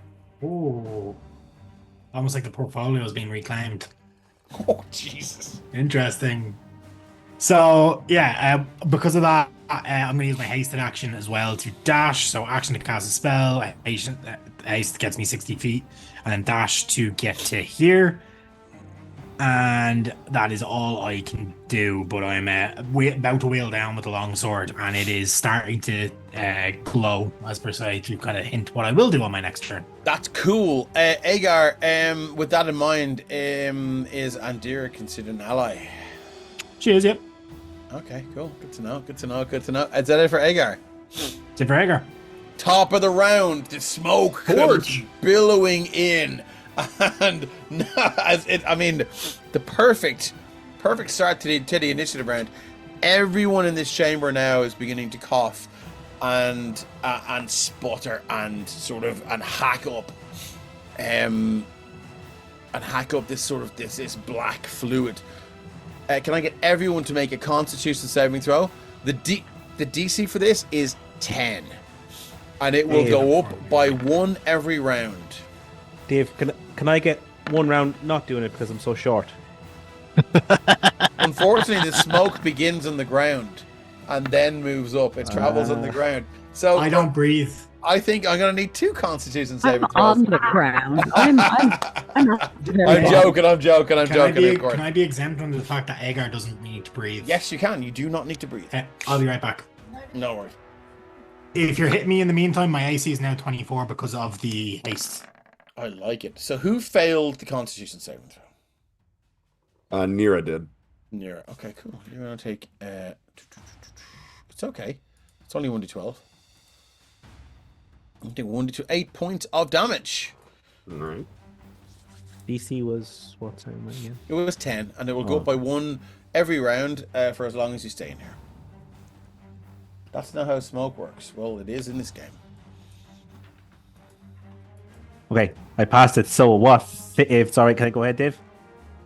If you passed or failed, doesn't matter. You're just taking damage. He's a little bit. There we go. Yeah, disgruntled. You can certainly move on. You can do your round. I'm gonna move up here. A bit annoyed that the smoke from his heels isn't as cool as it would be. Gonna move around this thing. Yeah. Blanket, of course. And he's gonna go first of all for a distracting strike. And I think the way he's going to distract it is this creature is going to see. Well, we'll see if it hit first. Here we go. First slash with the vicious short sword. Roll to hit. 23 to hit. 23. Phelim is where? Okay, you're there. Okay, cool. That is a hit for 11 piercing. And 5 extra from the distracting strike. So Distracting. Phelim How do you distract it? as he's lifting his arm to strike, just between the buttons kind of parts a bit, and the kind of long johns beneath him are a bit stained, and the bed quivers in the fear at the thought of someone with stained long johns getting in between its sheets. The mimic bed. Okay, that's vile, and I'm totally here for it. So we're taking 16 points of damage. Lovely. And what do I have to do? I have to roll a check or something? No, there's no check on the distracting strike actually. Oh, is it? So do you want to tell us exactly what happens? What the mechanics are for the distracting strike? Yeah. So when you hit a creature with a weapon, you expend your superiority dice to distract the creature, giving your allies an opening. Add the dice to the damage roll, and then the next attack roll against the target by an attack roller to myself has advantage if the attack is made before the start of my next turn. So the next attacker, not every attacker. No. Okay, great, cool. Anything else for Phelim? Yes, his offhand attack with the rapier warning.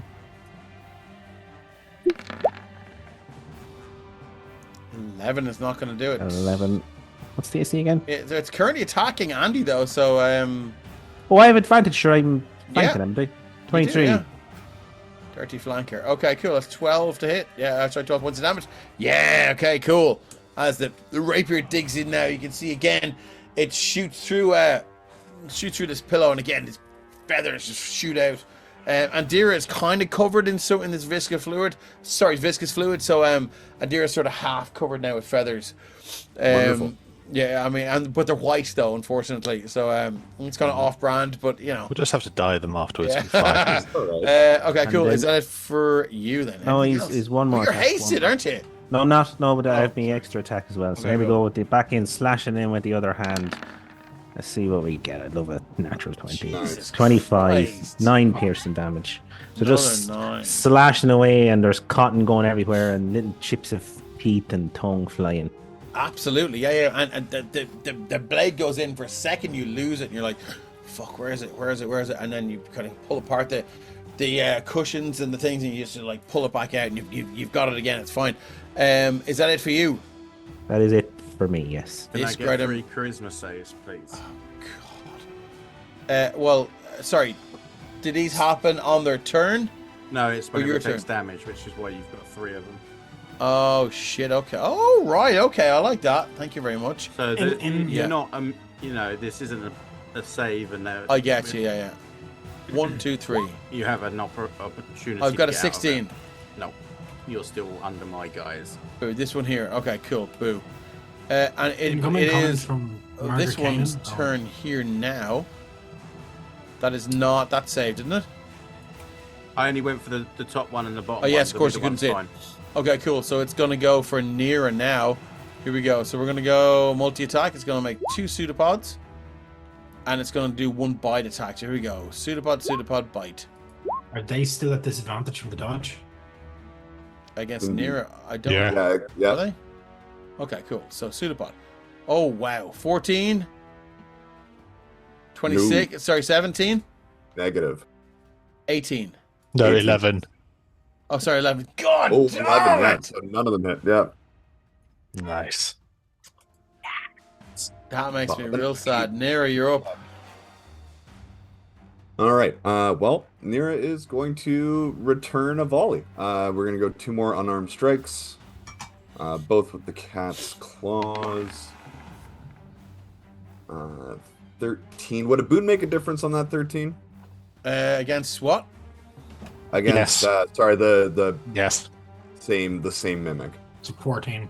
Yes. AC it's 14, yeah. Yeah. Okay. So we're gonna ceremoniously roll this d4. Okay. So that'll make it a 14. Altogether 13 points of magical slashing damage, and can I get it to make at least 1 Constitution save? We'll see how the first one goes. Okay, cool. So it's a Constitution saving throw from the Spitting Mimic, which is this one here. Yeah. Correct. Yeah. Okay, here we go. Boop. So now, where's my fucking... There it is. Sheet. Con saving throw. +3. That's a 20. Beautiful. And then a second one for the second hit. Coming at you like Cleopatra. Sorry, I'm dealing with a lot of different messages right now. There we go. Mimic. That's an 11. 11. We got it, folks. All right. So So that is going to it's fail. now stunned. That is now stunned until the start of Nira's next turn. Hey, welcome in, Tall Nerd Apollo, raiding with a party of 2. You're very welcome in. How was your stream? Hope it went well.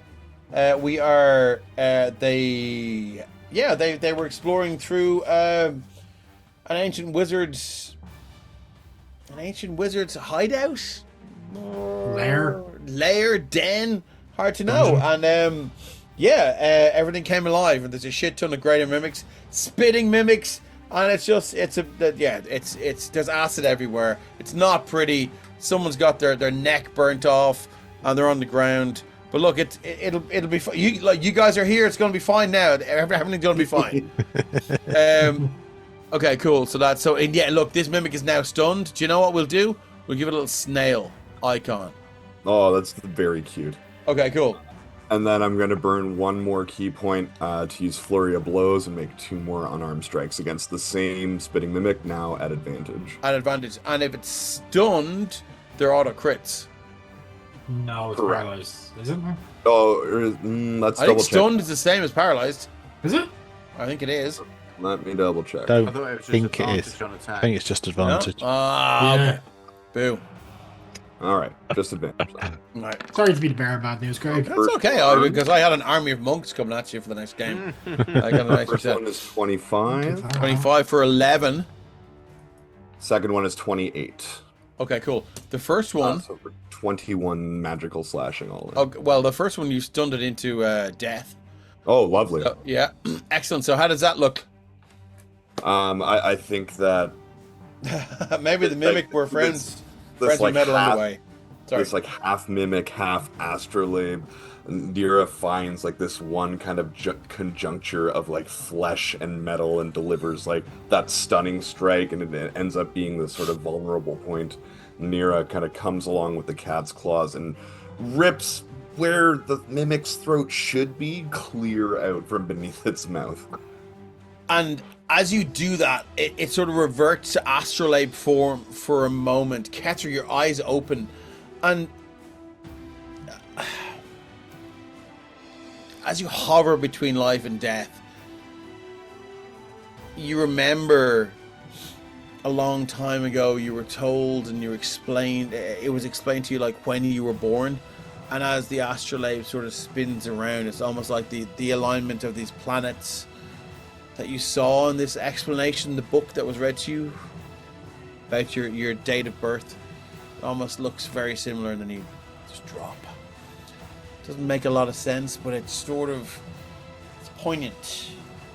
And yeah, it's gone. Anything else, Nira? Do you want to transfer your attacks onto the other one? Yeah, one? I would love to. So I the think first that's one fair, is yeah. 19.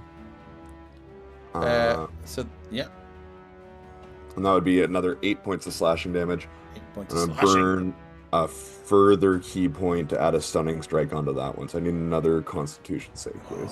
Okay, Greater Mimic +4.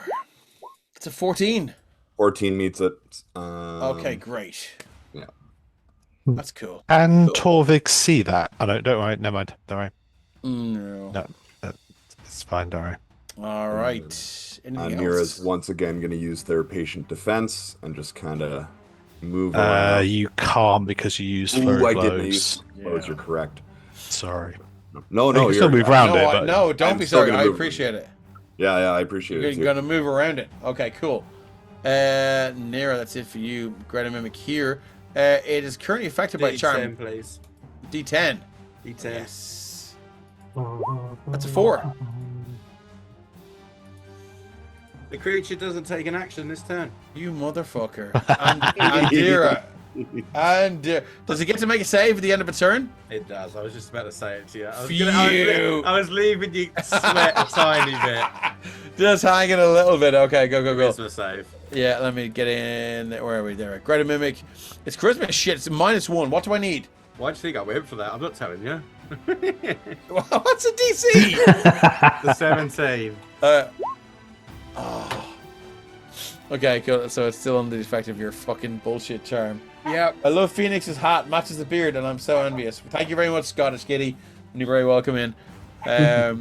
We are the Emerald Collective, and I think there's a link to our Patreon, to our Discord. You can jump in, say hello, and if you want to jump onto a one-shot or something like that with us and play with us live on stream, you are more than welcome. We have a pathway to play, which is we're very proud of. People jump in, they see us for the first time, they like what we do. Jump into the Discord, we'll have a chat with you, play an off-stream game, and then get you onto a one-shot, and then you could be playing on a regular campaign with us if that's what you want. If you just want to hang out and watch the games, you can do that too. And Dira, you are up. What the fuck is going to happen now? All right, I got a couple things for you. So Figure. after the spitting mimic died, that kind of frees up my hex, so I'm gonna hold on to that for the moment. First of all, we are gonna attack. I'm assuming we're flanking here. I'm gonna attack the greater mimic that I am currently attached to. Yep. So let's just see how that works. Because I think You have advantage from my distracting strike, anyways. okay. So It has to be restrained to impose disadvantage, doesn't it? you're also grappled by it. So ability checks to make this, and also ability checks made are at disadvantage. So you need a DC. So you're currently grappled. Okay.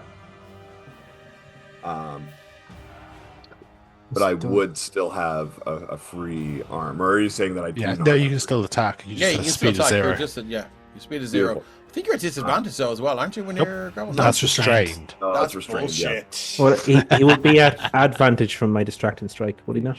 I think you should have licked it, and I think then you would have been at disadvantage. Well, You'd be that's taking probably- acid. You'd be taking acid damage on your tongue, and you'd be stuck. It's like the worst cold pole. It'd be like Harry in fucking Dumb and Dumber. Just Yeah, look, I mean, a lot of people took acid damage in the 70s, but we won't talk about that. Oh wow, what the Oh, fuck was nice. that?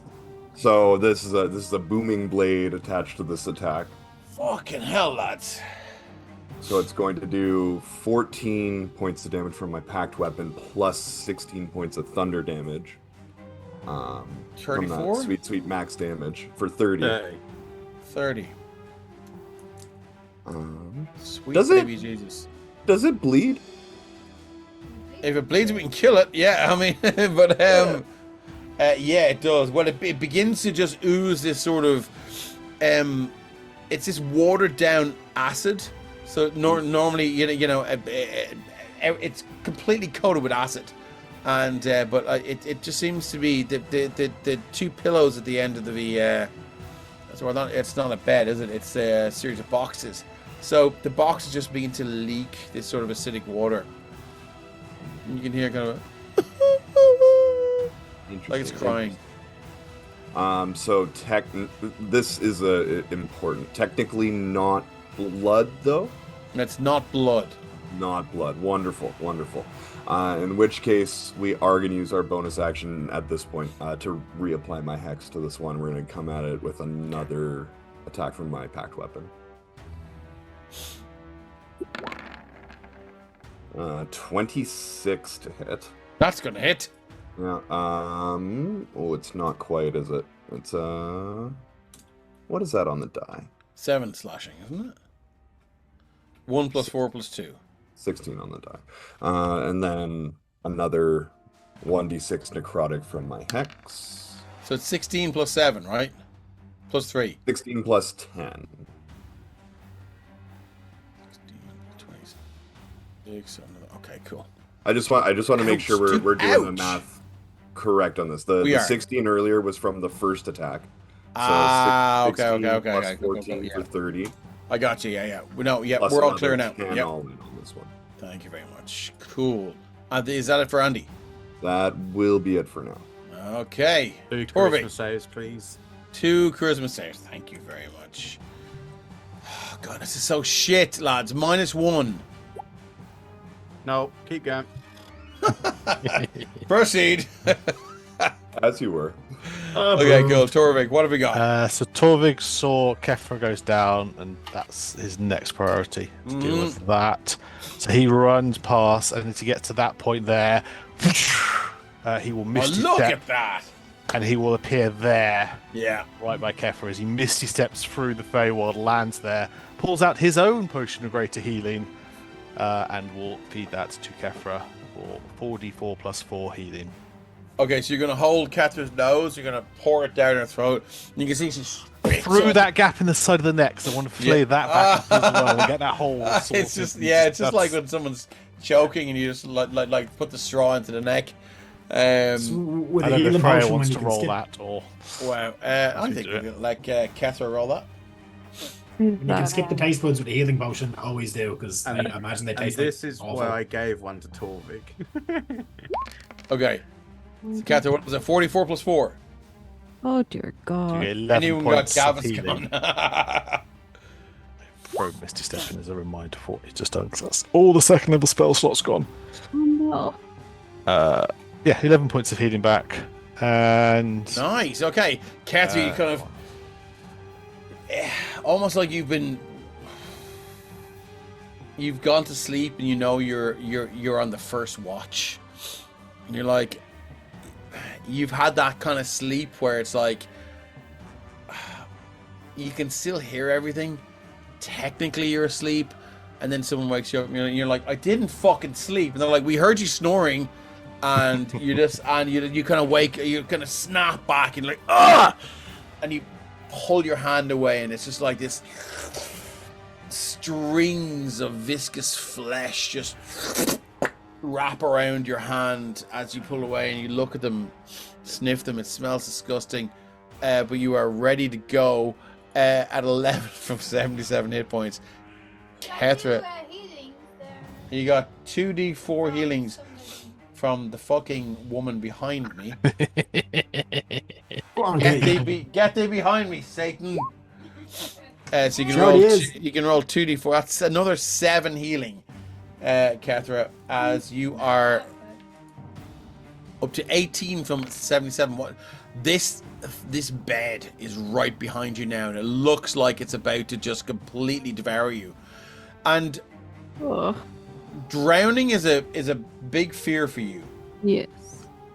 And I imagine there's a claustrophobic feeling to that. And it looks like this thing wants to just stuff you under the mattress and just sort of Is the claustrophobic dissolve stuff you okay? slowly. Yeah, it's the dissolving with the liquids and stuff. Yeah, like a Venus flytrap. Just Ugh.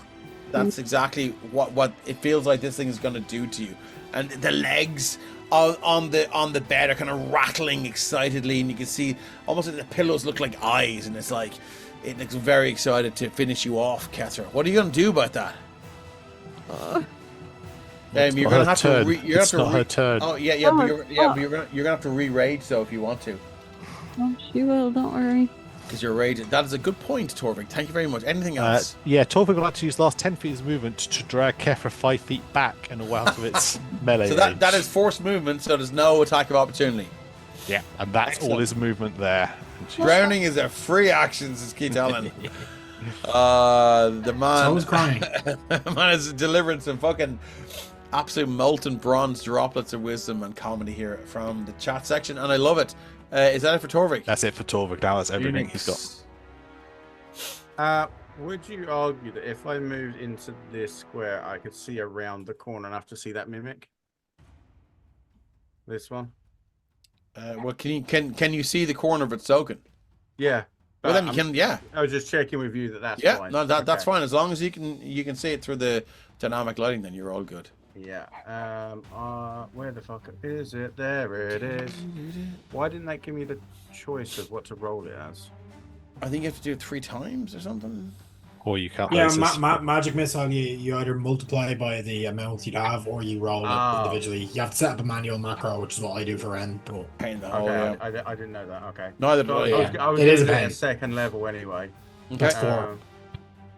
It's 4. Thank you very much. I'm glad you fucking know that. So It's my 1, favorite spell for a reason, man. Yeah. 2, 3, 4. Okay, so we're going to, what is it? 8, So it's 11, 14. against the bed. The one here. Yeah, 14 points of damage. They all shoot in now. Feathers and parts of the duvet just go flying. Nira is covered in like this patchwork quilt, and they throw it off. And yeah, you can hear this kind of screech as this thing is it begins to react now, and the legs, the whole bed is rattling, almost as if the ground is there's tremors on the sort of rocking through this chamber, but it's the only thing that seems to be reacting to this. Anything else for you, Phoenix? No, but as I have some movement left, I want to ask you something if I can do this. Like staying on the spot where I am right now, can I use the excess of my movement to flap my wings hard enough to clear the smoke away from the three of us? You're quite small, so I'm going to need an impressive check here. Okay. So I think, unfortunately, it's going to have to be strength. So like strength directly or athletics? I mean, I mean, if you have a bonus, we can do athletics. If athletics is better than strength, yeah. I think because it is, so the DC was 10 for the con saving throw. I'm going to say it's 10 right now for the strength check. Okay. Sorry, for the athletics, but it will go up in line with the con checks. That's fine, yeah. I'm just trying to give us a round of okayness. That's okay, yeah. It's a 14. 14, yeah. You managed to sort of flap your wings so fast as that you can give Kethra and Torvig. You won't have to make those checks. That's fine, yeah. At the top of the round. Nice, I like that. Take a point of inspiration for that. It's a great idea. Thank you. Down to Kethra. Kethra, beaten, dissolved, and bruised. What are we doing? She does not feel like herself right now, so No. she's going to back up a little to the wall here, put her Yep. back to it, take out her longbow. She will rage, Taking out your longbow. Okay. and because she can do divine for the first attack. Divine That'd be Fury melee is only. melee Only only. melee, yeah. Apologies. Okay, so we'll It's just, okay. and then we're just gonna see if New character level. What this? Yes. Yeah, no, it's the same at rage. So you only add rage or any of the melee attacks as barb. the 22 will hit it with the longbow.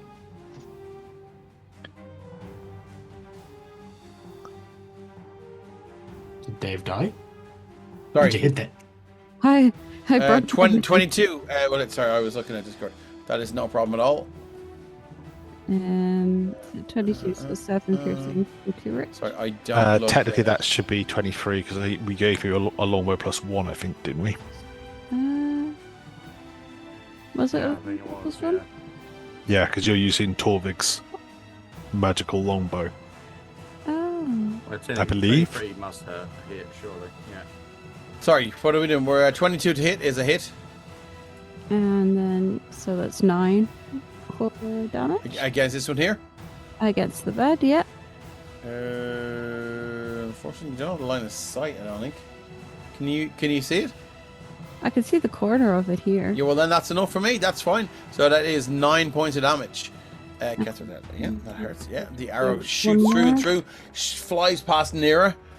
12 and 14. I think it's AC. That's her. I think that should be a 13 because I was supposed to have a plus 1. It's a plus 1 longbow Yeah. we gave her. Well then, yeah, cool. That hits for another 5 points of damage. Oh, 3 points of damage. 4 points of damage. Oh, yeah, Rage sorry. won't count, but there's a Yeah, plus sorry, 1 yeah, from the yeah. longbow. No, it's fine. It's all.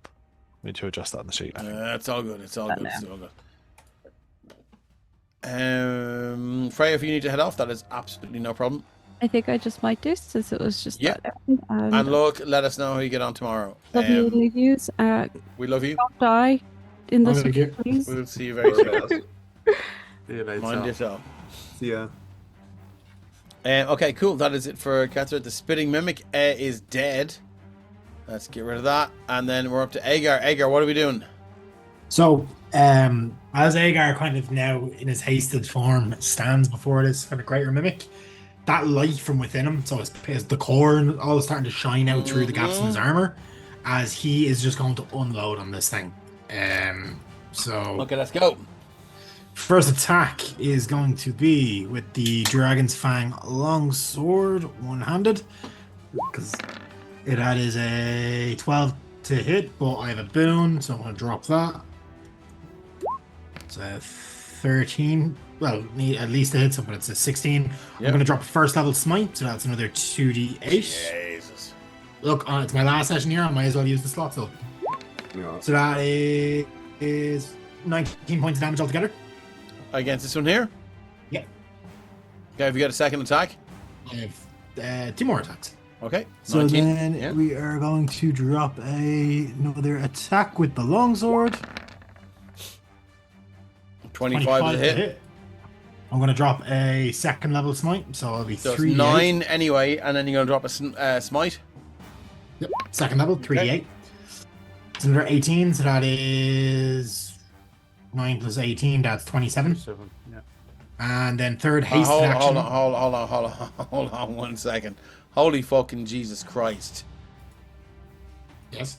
What does it look like when you absolutely dismantle this fucking greater mimic? Yeah, so as that glow kind of intensifies, this like almost like mask of like energy starts to form up around Aegar's face, kind of forming similar to the likeness of what Vern would have been. I don't know exactly what that looks like, but that's kind of what starts to glow off half of his face as he just swings, and it just keeps going. With the haste, so he has torn this thing apart, and then as the last swing, he just jams his sword in, hooks under with his shield arm, and just rips this thing in half as his smite just explodes in between it, allowing him to kind of use the momentum to separate it. Okay, And- Aegar, you have a third attack. I do, and I have movement, a lot of movement. So I'm going to shoot my way around to this one here. So I'm going to go. I can get there with my haste. Yep. So, Okay. where is my sheet? Well, you could also get to there and have advantage. I could, yeah, I'll do that. Sorry, my Well, it's roll already 20 is stunned, laggy. so you get advantage regardless. Oh yeah. Oh yeah, very true. Yeah. Then I don't have to do Valve me at all. That's what I was gonna do. But yeah, so I'm going to use a bonus action to cast one of the smite spells to add on extra damage if my sheet would just open. That's I don't know okay. why I closed it. Roll 20, fix your shit, please. So I'm gonna drop a boom. I have a good few left. I'll put a branding smite on top of this as well, Good for you. just because I'm gonna make sure this thing hurts. So, You need to roll to hit first. I do, yeah, but I'm just you have to cast the spell as the bonus action, and then it'll do the damage. So, boom, at advantage, Dragon's Sword, one-handed. That's Sweet that's baby 26 Jesus. for 12. Yeah. I'm also going to, since you can actually cast a Divine Smite as well as a Spell Smite, I'm going to drop that in as well, second level. Okay. I'm doing as much damage as I can to this thing in one hit. So that is 17 plus 12 is 29. No, it's 29 plus 8, Eight. is 37 37 points of total. damage. Sir Aegar, the Combine Harvester, absolutely fucking annihilates these last two fucking mimics, and as you see them drop and sort of just disassemble, almost like the acid that they're immune to begins to sort of unravel the very fabric of their existence. It is incredibly satisfying to look at. If it were not for the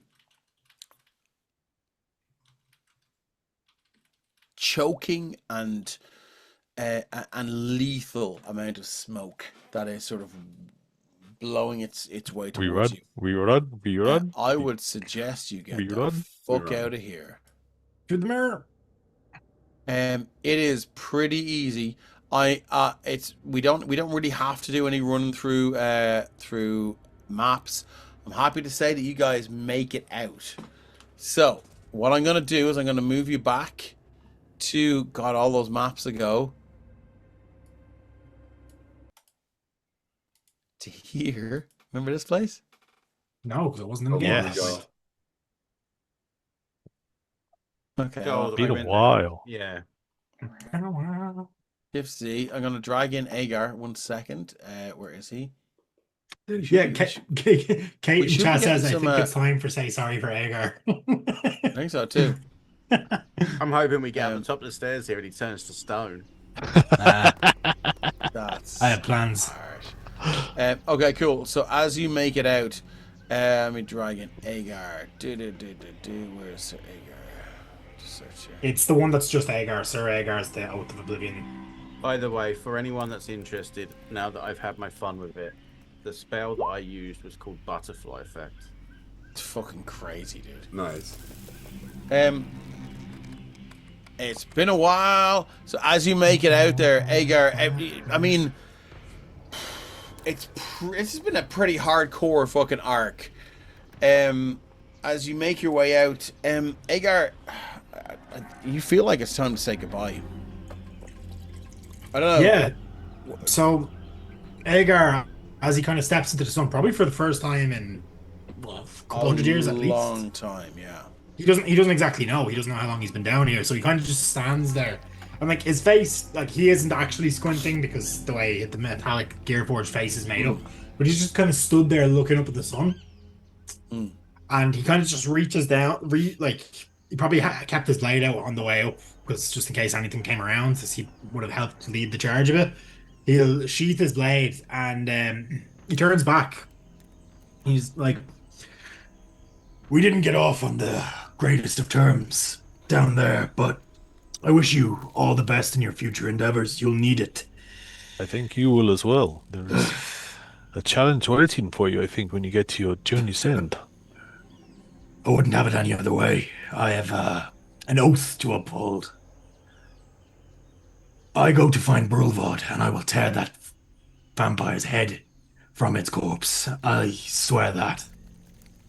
I will find a way to reach out, and I'll let you know how it goes when I am victorious.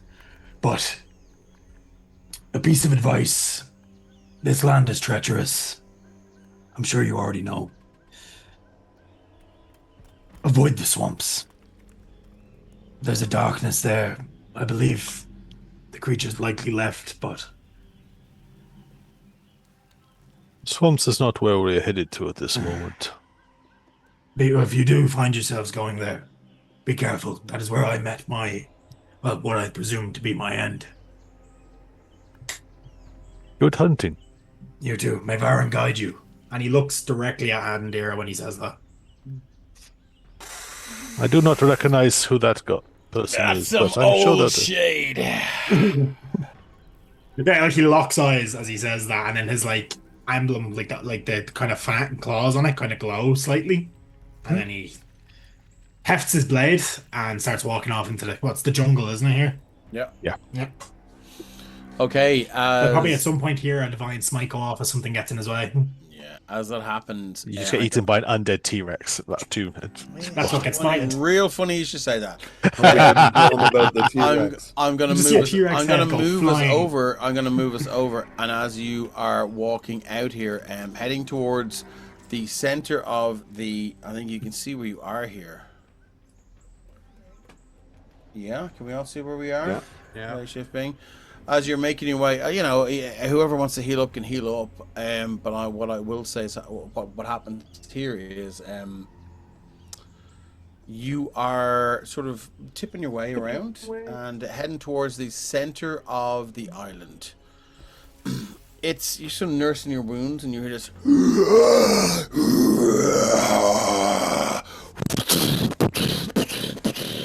As you see this huge undead T-Rex, and I'm going to move it from the GM layer to the token layer, walk just to sort of shamble out from these woods.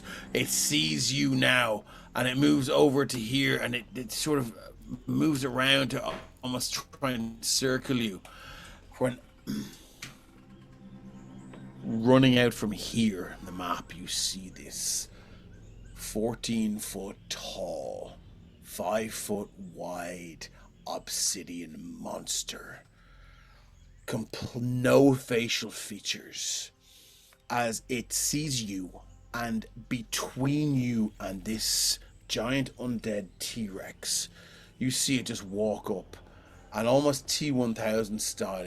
Its obsidian right arm elongates, and it completely decapitates this undead T-Rex and walks up, dread purpose in its face. That's where we're going to leave it for tonight. Damn. As the shard has found you. If I were you, I'd get rid of that fucking bridge. But this is up. This is this is where we're going to pick it up next time, guys. Thanks so much for hanging out with us. Thank you very much for all the bits, all the channel points. Thanks everyone for our raids, and we love you all. Tomorrow we have a little off stream thing just in preparation for a new story that we're going to tell, and then on Sunday there's nothing happening, but then on Tuesday we're back with Shadow Dark with GM Ben, which is going to be good fun, and justice for the gentle mole flappers. That's all I'll say. And then what's happening next Thursday? We've got Heirs to the Hand. Yeah. Heirs to the Hand, and and then Friday back with the Saffron Saga. So look, we're tipping away. We've loads of shit on our YouTube. Check it out. We've got 15 episodes, a whole series of Call of Cthulhu madness set in 1919 Ireland. So check that out. And look, we love you all. Who will we raid? Series 2 will be coming soon enough, hopefully. Yeah, we do. I have a bit of that to mix. We have a lot of podcasts on the way, guys. I just have to mix them all. The podcast who are we gonna do? What is it? /raid /raid space. Ryan, you're good at this. You like tell me who to raid. Okay. Are we doing someone with loads of followers or someone with like no followers? Oh, we'd like to go to the littler ones. Yeah, the folks with the no followers sometimes like they're pre-records, and I'm kind of like, oh shit. Let's make sure they're live. Okay, let me look at this one.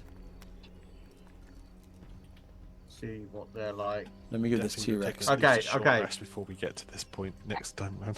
What's that? We definitely taking a rest at some point before we got here.